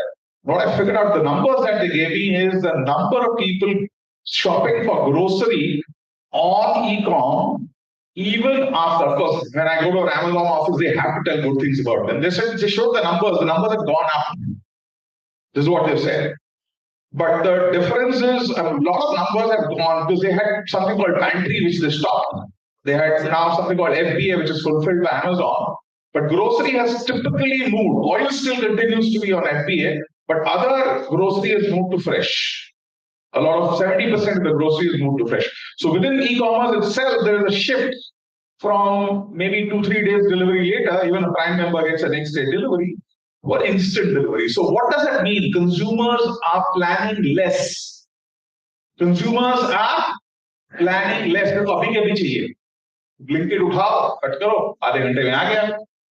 So very clearly, the insight was consumers are planning less. The other pieces, disposable incomes have gone up. Earlier, what used to happen, we in Unilever used to have, our month used to start on the 21st of the month. We used to have a monthly operating cycle where our month used to start on the 21st of the month. Why? Because we execute from the 21st to the 30th. Salary happens in the end of the month. So your shelves are in the best possible manner. When the shopper is there, you have your execution in place. So hence, we had a head start of 10 days versus the other FMCG companies. Okay, that's what we used to do. It's gone out those days. So it's not that the consumer does her monthly shopping in the first week of the month and then does top up as any of that. Yes, it does happen, but for brands like us, which typically are more metro-centric, today 65% of the disposable incomes are in the top cities. And you may say it's 140 crore of population, but the buying class is less than 15 crores. It's only 10% who have the money. Let's be very honest about it. Now it depends. If I'm a Unilever, I'll chase 40. If I'm a Delhi, I'll chase 5 crore. That's about it. So I can't chase the 145. So she's right by saying if you draw P&L, e-commerce as a channel, you don't make money because you have to invest a substantial amount in acquiring customers. If customer acquisition cost is as high, if you in rupee terms, sometimes it's 300, 400 rupees to acquire a customer or a consumer on e-commerce. It's very high. To retain it is also very, very, very high. However, it is a platform that gives you level playing field. Today, it's a platform where I can beat my erstwhile brand that I used to handle on, so Flipkart, I'm bigger than my erstwhile brand that I used to handle, the brand that I used to handle with Unilever. So I'm bigger, considerably smaller in GT, general trade, but number one brand in Flipkart, number one brand in Amazon. Because that's what e-commerce lets you do, by the way. Okay, it's expensive, so you may not make much money on it. That has given a birth to a lot of brands which are digital first. That means they start with digital only. And some people are digital only, which probably is not the right thing to do. But digital first brands, I mean, you look at the example of Wow Sciences, Mama Earth, predominantly started a lot with digital, of course, they've been funded very, very heavily. Today, they have started moving onto the retail shelves as well. They figured out that, I have to be omnipresent. So they have moved from online to offline as well. So that's something that you see a lot of new age brands doing. Traditional brands who are very strong on offline have started working that much hard in online because in online, no, it's just a scroll. She keeps scrolling. But very important is when you want to win online, 3 important mantras. One, like the mantra in offline, availability is key. But more than availability, discoverability is very, very important. Because, today 90% of the shopping that happens online happens on the small handheld. So 10 tiles, 15 tiles, not beyond that. So they don't scroll beyond that. So you have to be in the top 5, 6 tiles. Top tiling is important. It is a channel where price discovery happens very, very, very, very, very easily. Now, how many of you, let me ask, okay, all of us brush our teeth in the morning. Can someone tell me the MRP of the toothpaste that you use in the morning? Can someone tell me the MRP of the Colgate dental cream or the Colgate total or the Pepsodent that you use in the morning? Can someone tell me? 800 people. If someone guesses, मेरे जेब में बहुत कम पैसा है, मैं एक note निकाल के दे दूंगा. एंड कंज्यूमर प्राइस ने भाई एमआरपी बताओ, जो डिस्काउंटेड प्राइस नहीं मिलना है, एमआरपी बताना है. मैं अभी खोल के देखूंगा एमआरपी सही है कि नहीं. मेरे को 2 minute Okay, anyway. But the moral of the question was, it was very difficult for you to guess it. You use it every day in the morning. फिर भी one hand went up. What does that mean? Very involved. You are involved in brushing your teeth every day. It's the same what footwear that comes into your bathroom every day. Nobody knows the price. Why? It's a basket purchase. Why is it? It's the basket purchase. But if I ask you the same question on an impulse purchase item, a bag of lace costs you how much? Bang on. The Solus purchase. Solus impulse purchase, you know the price. Basket purchase, forget you ask this question to your mother also, she won't know it. Or if you're married, your better half, she won't know it. Because it's a basket purchase. People don't know pricing that well. It's only the marketeers who sit in office, they think the consumer knows the price. No. However,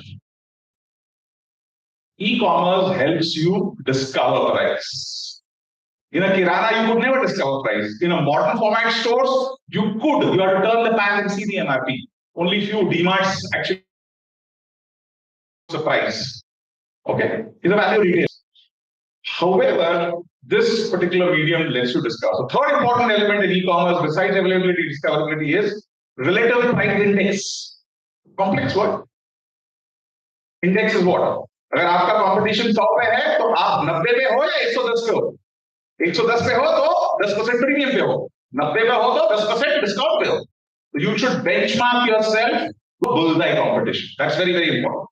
क्योंकि ये channel पे क्या होता है दूध का दूध पानी का पानी हो जाता है सबका प्राइसिंग पता चल जाता है and consumer does she's a value seeker a lot of them are cherry pickers they pick they and how do shoppers buy typically I'll tell you but they buy typically as a repertoire means I have 5 brands in my consideration set I have a preferred brand and 3-4 brands are okay if my preferred brand is not available I go to the next or if my preferred next is given a good promotion I go to the next okay so I keep changing these are cherry pickers as we call it shoppers so very important so from a channel perspective e-commerce for me for a matured company would be low single digits 4 to 5% but for a startup it could be as high 100% to 20-25%. So it is something would have happened in 2030 has happened in 2020. So I would say there are brands which are 100 crore brands just on e-commerce. Just on e-commerce. It's possible to do that. So Right. Rajesh sir, with your model of business, does channel help? Oh, of course, we are, apart from the B2B products that we've been talking, tomato paste and mango pulps and banana pulps and so on and so forth, we are also in the. It's not more intelligent to directly, direct without any channel, taking a zero channel architecture over here. Directly to the contract manufacturer, directly to the rather than going through a mediator of any channel. No. For contract manufacturing, it is always direct to the. Absolutely. For Horeca also, it is direct to the customer. Yeah, there are certain distributors sometimes involved. But if it is the end user, then obviously it's the direct channel, direct to the customer. For the retail part, well, I have my own opinions about modern trade and e-commerce. And I completely agree with what ma'am has been saying. E-commerce absolutely does not make sense if you are a manufacturer. If you are a consumer, it makes a lot of sense. Yeah, because who wouldn't like to have certain products at the best possible price? But for a seller, it doesn't make sense. Like for example, I have a ginger garlic paste at 100 grams, which is costing 25 rupees. When I was listing it at an e-commerce platform, he said your courier charges are going to be 35 rupees.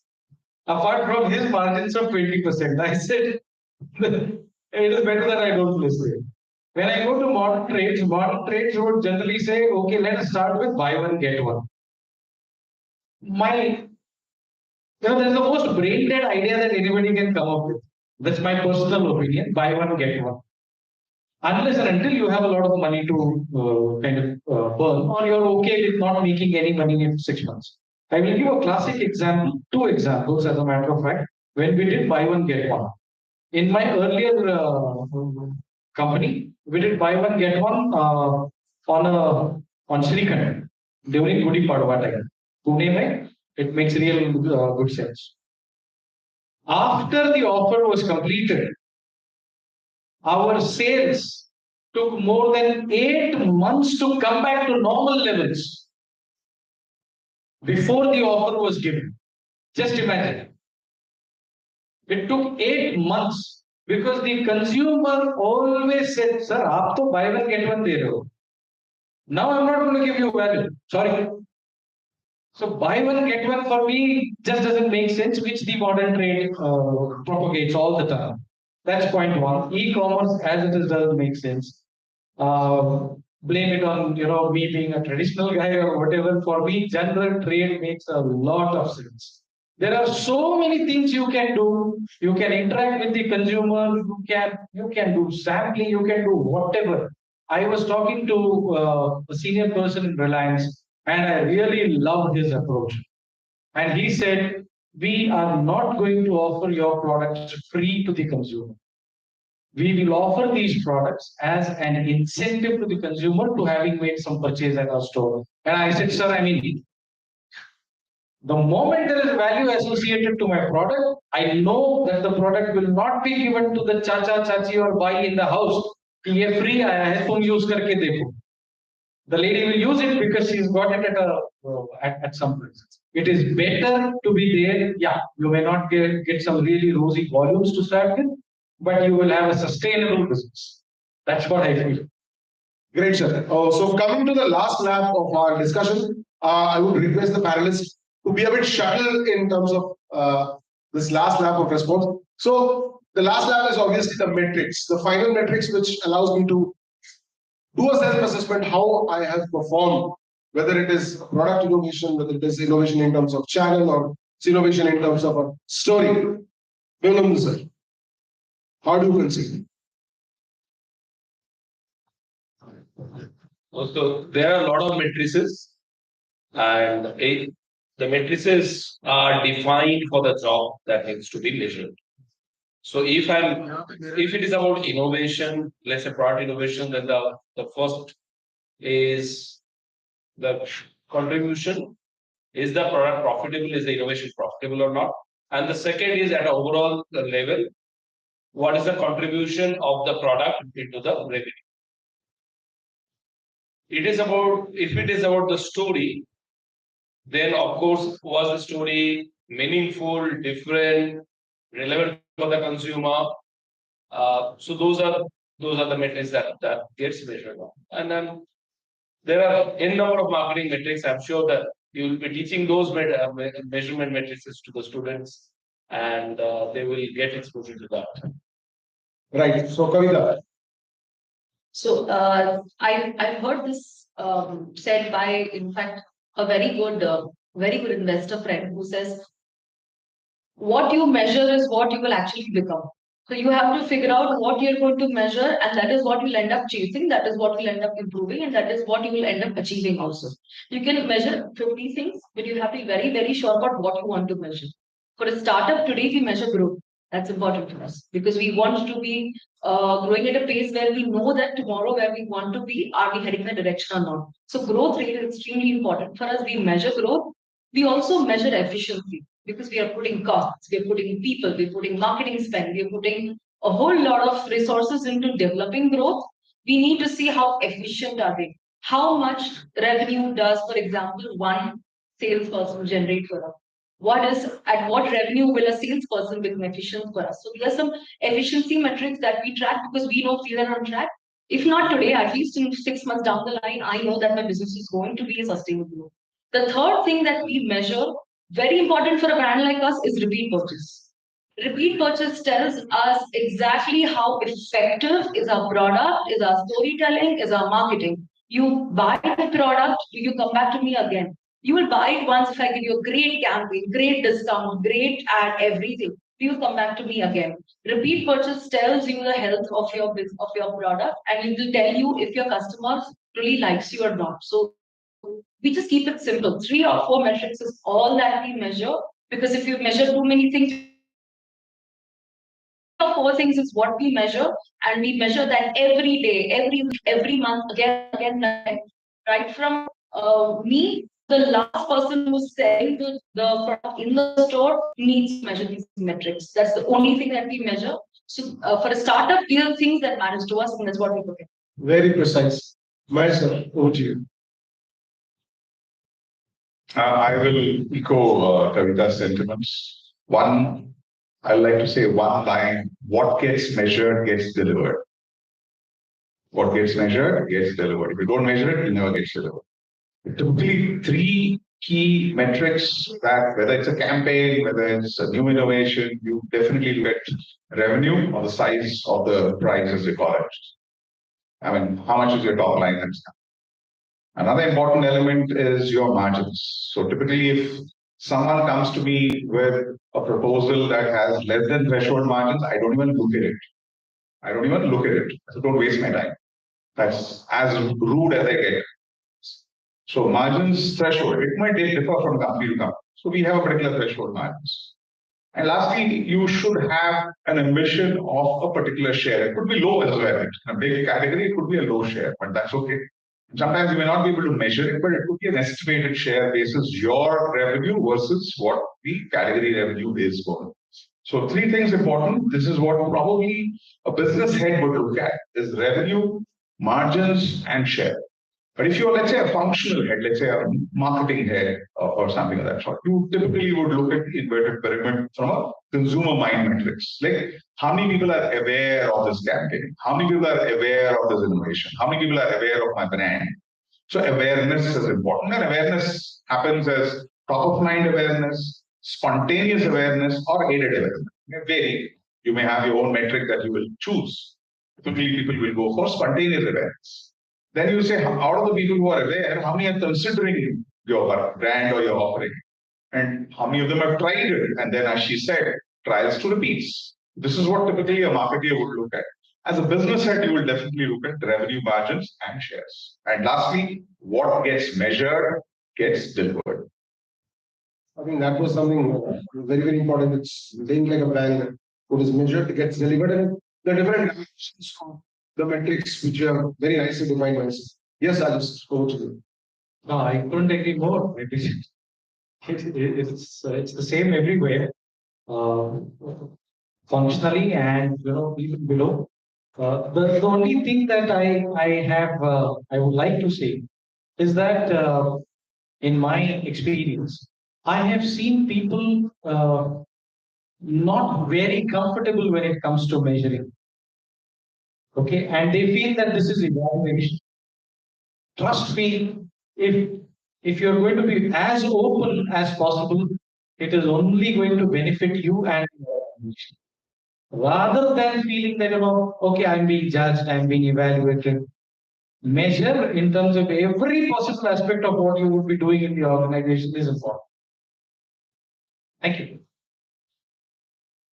So I think we have just come to the end, and I'm very much thankful to all my panelists being so interactive. And the best thing was continuing to connect to the audience so nice, right? I put this dash over to Indra Youth and I think the anchors. Thank you so much.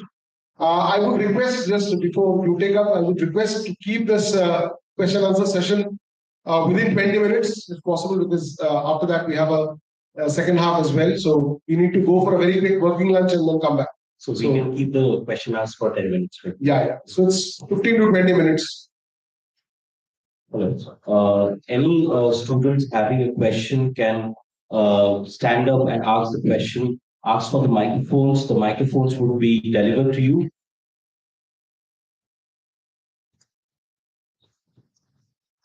Anybody wanting to ask a question to the panelists can stand up and ask the question.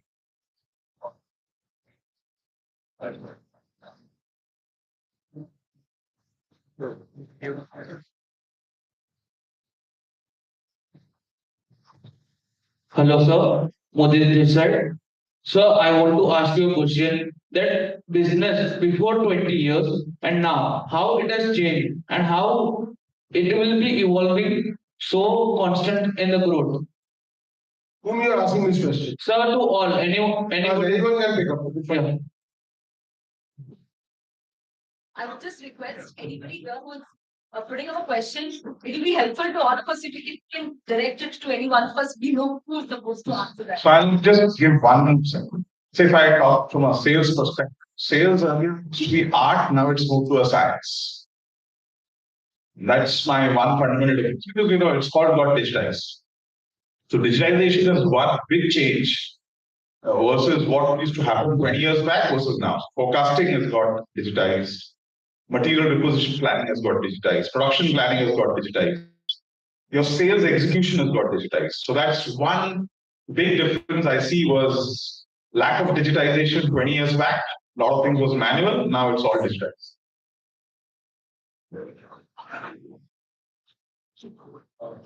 Excuse me, could you please hand over the microphone to the gentleman sitting at the back? Good afternoon, sir. Nice, sir. There is a storyline on which you are working for your products for rural areas. Storyline to rural areas, where, sir? To generate a demand.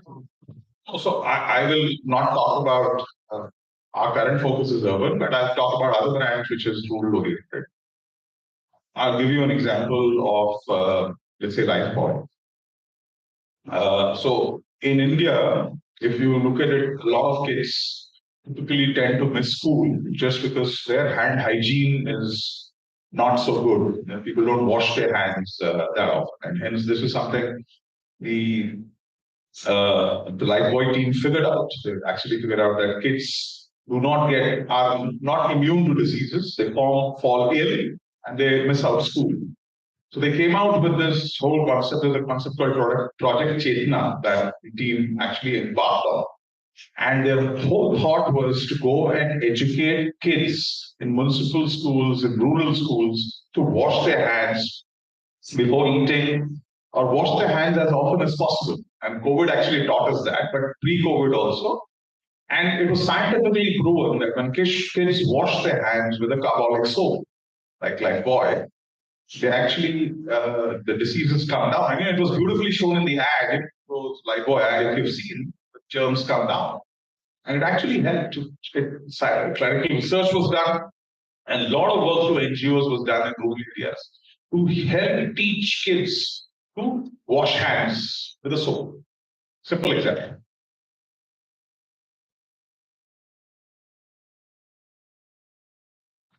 Do we have any more questions? Could you give the microphone to the lady over there? Good afternoon, everyone. My name is Swastika Barua. My question is for Manish, sir.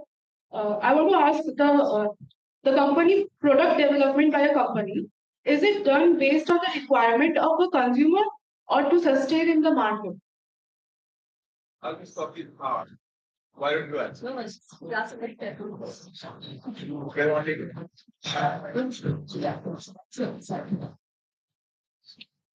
I mean, if you look at when you're doing a new product development, it can happen. Let's say if you're a Sony, if you're a technology company like Sony, you sometimes feel that the consumer doesn't know what he needs and you work out something. If you're a tech-driven environment, I would have not thought of something that I needed in my phone, but probably a Samsung knew it and they came out with it.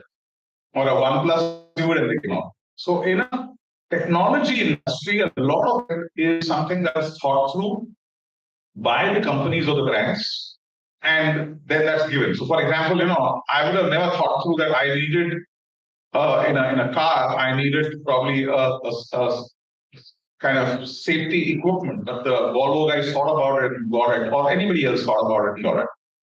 But typically, when it comes to perishables and fast-moving consumer goods, you should not be an armchair innovator. What do you mean by an armchair innovator? I'm sitting on a chair and I start thinking. So you should not be an armchair innovator. You have to go, as he said, there is something called going into the kitchen. If you're a food brand, you have to go into the kitchen. If you're a detergent brand, you have to go into the area where the washing happens or where the cleaning happens. You have to figure it out. if you come out with a solution where the water is very, very hard, it doesn't work, it doesn't work. So you need to know a lot of things, how the water conditions, if you're coming out with a detergent, what kind of machine she's using, or she's doing it manually. So that's very, very important. So I would say at least grocery, fast-moving consumer goods, understanding the consumer, a day, it's called a slice of life or a day in the life of the consumer. A lot of good marketing companies tell you go and spend 2-3 days with consumer, or go and shop along with her. Shop along with her is you don't give her money. You say you're shopping, I'll come along with you and shop. I'm just observing. So figure out what she picks, what she doesn't pick, what basis she picks. So I would say as a tech company, it would be more coming from the brand, but still you need to understand the brand consumer for sure. I answered your question. Thank you, sir. Can we have the microphone in the front row, please? Good afternoon, sir. My name is Queen Bhattacharya. Firstly, thank you for this conversation. I have two questions. One is to Kanchan sir, and the second one is to Kivan sir.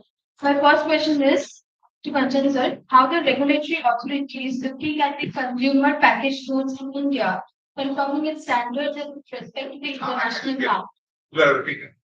Can you be louder, please? Queen, be a bit slow and then be a bit louder. Yes. Sir, I want to ask how the regulatory authorities are confirming the standard of the companies, FMCG companies in India with respect to the international markets. Tough one. Regulations have improved and got standardized here. For example, in foods, we have something called FSSAI, which is Food the Safety Standard Authority of India. There is something called legal metrology, which looks at what is there on the back of the bag. Then you have a lot of other bodies which always would be there. So just to give you coming from, most of us come from a food background.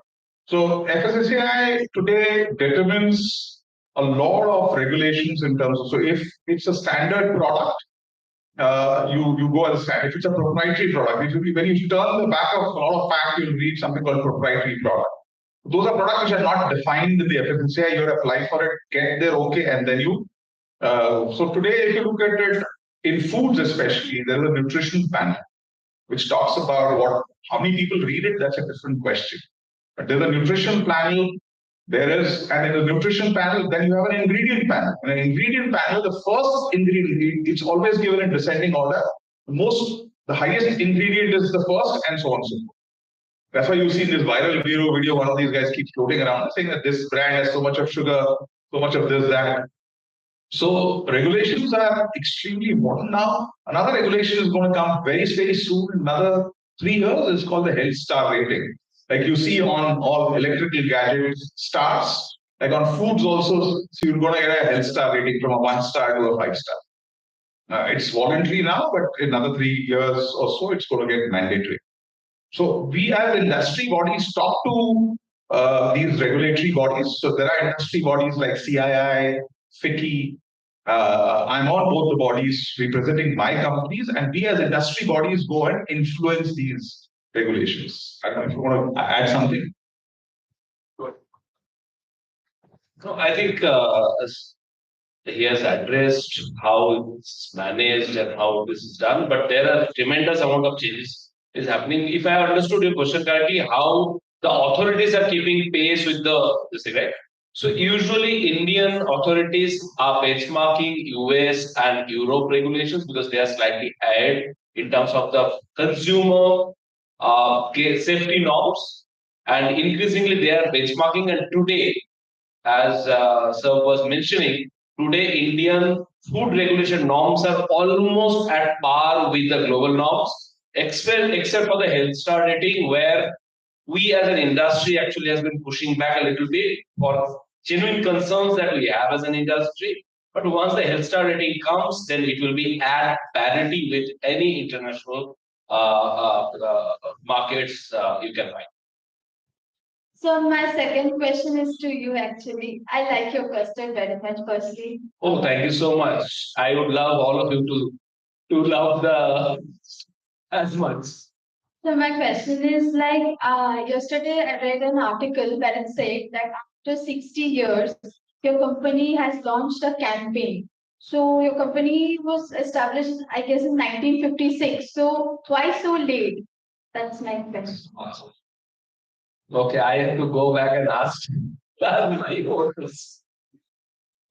So yeah, so that's the story that we have been trying to tell.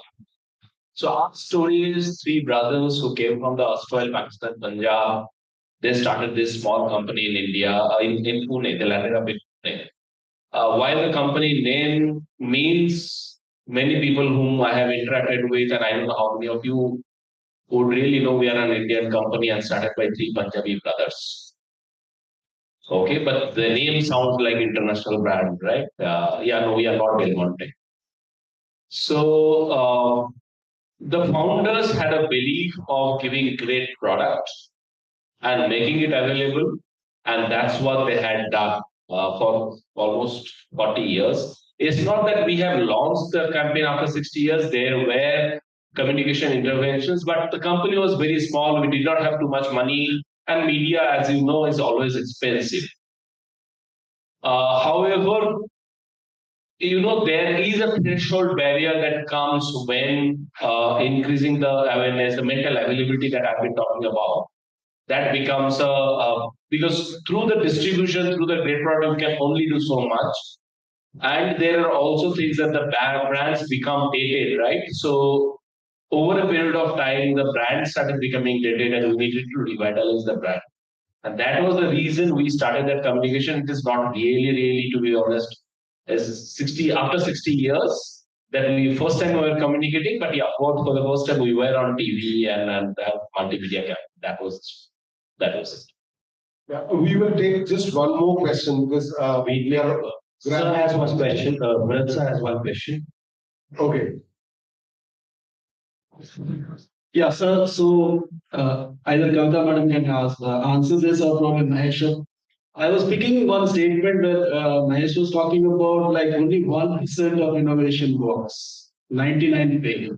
And obviously, any FMCG company who is innovating are not actually doing for failure. There is a lot of research, a lot of data comes out, and they work on it, and still things doesn't go that way. So, is there any approach wherein you can really get into the psyche of a consumer, what they are actually looking at? Because when I was reading an article with the Stanford School of Design, and they were saying like the only answer to reduce this failure is when you take design thinking approach to designing or innovating things for consumers. Because it's very difficult to understand psychology until you really follow, as we were saying, like the journey of consumer, probably observing more about them. A lot of companies are burning a lot of money because of this gap, wherein they are not able to really understand. So can you throw some light on this, that something more can be done on really figuring out, cracking the black box in a more different way so that this failure rate can be reduced? Thank you.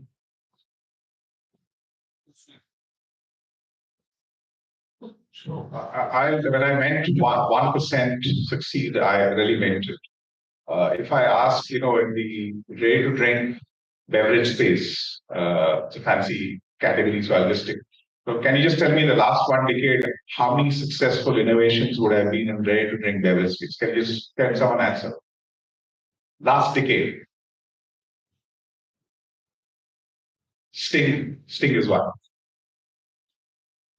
It typically comes from one company. 7-Up Nimbus is another. Mountain Dew is another. Third. All coincidentally from the same company. Red Bull is more than a decade old. I'm saying last 1 decade.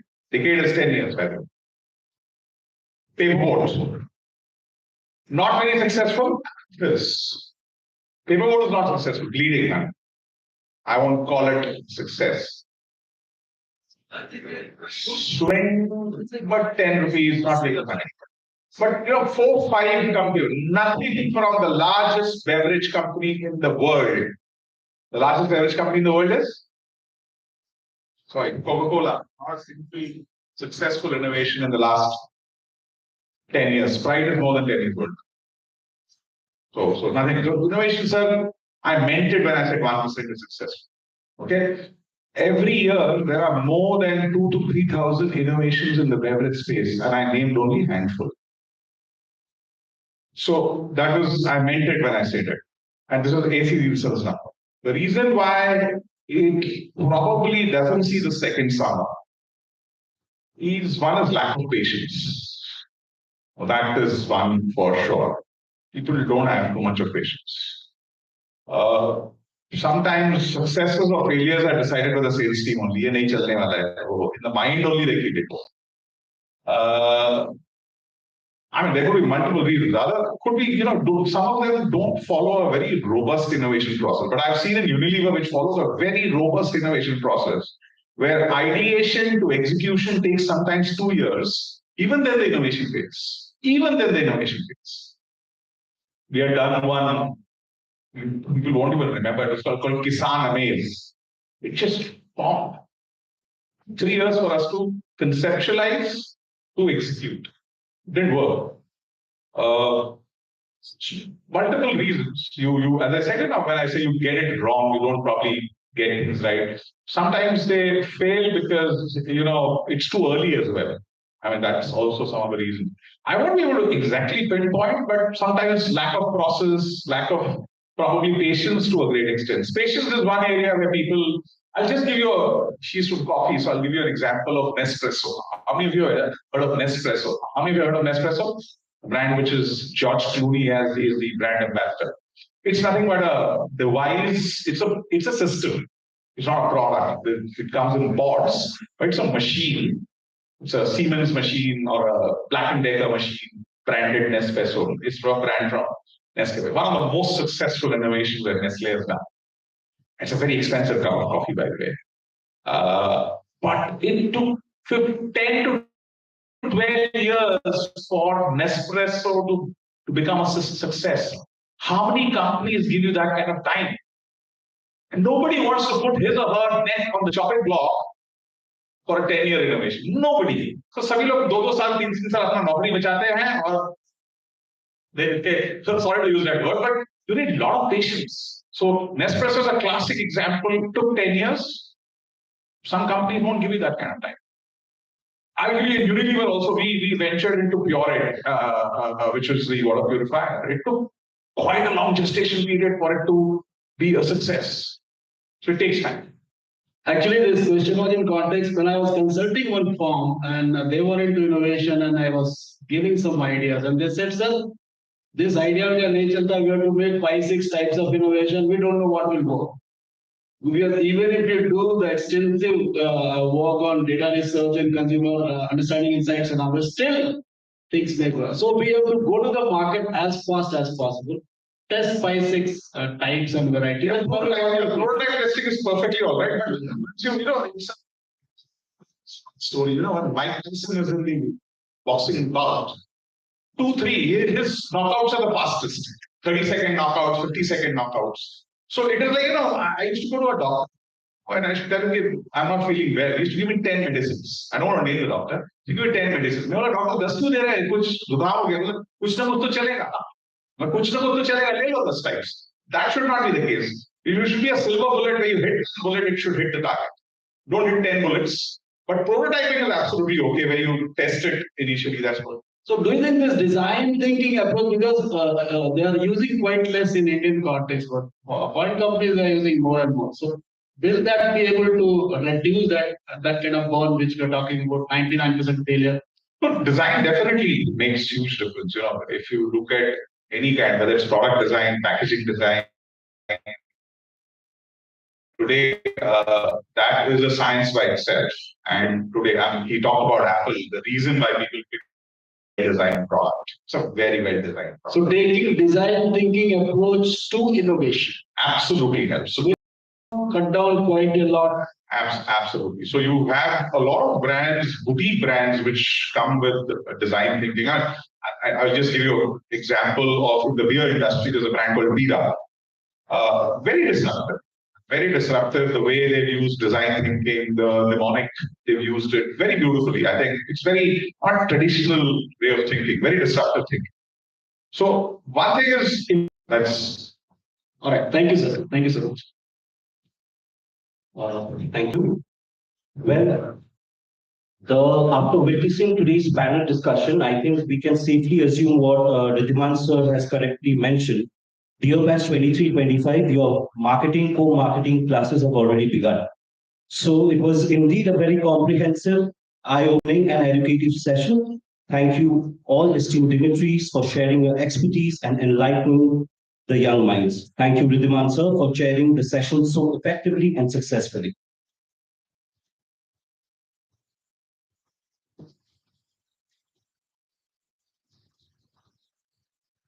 I would request the dignitaries to please be seated as a vote of thanks and a group photographs that will be followed up.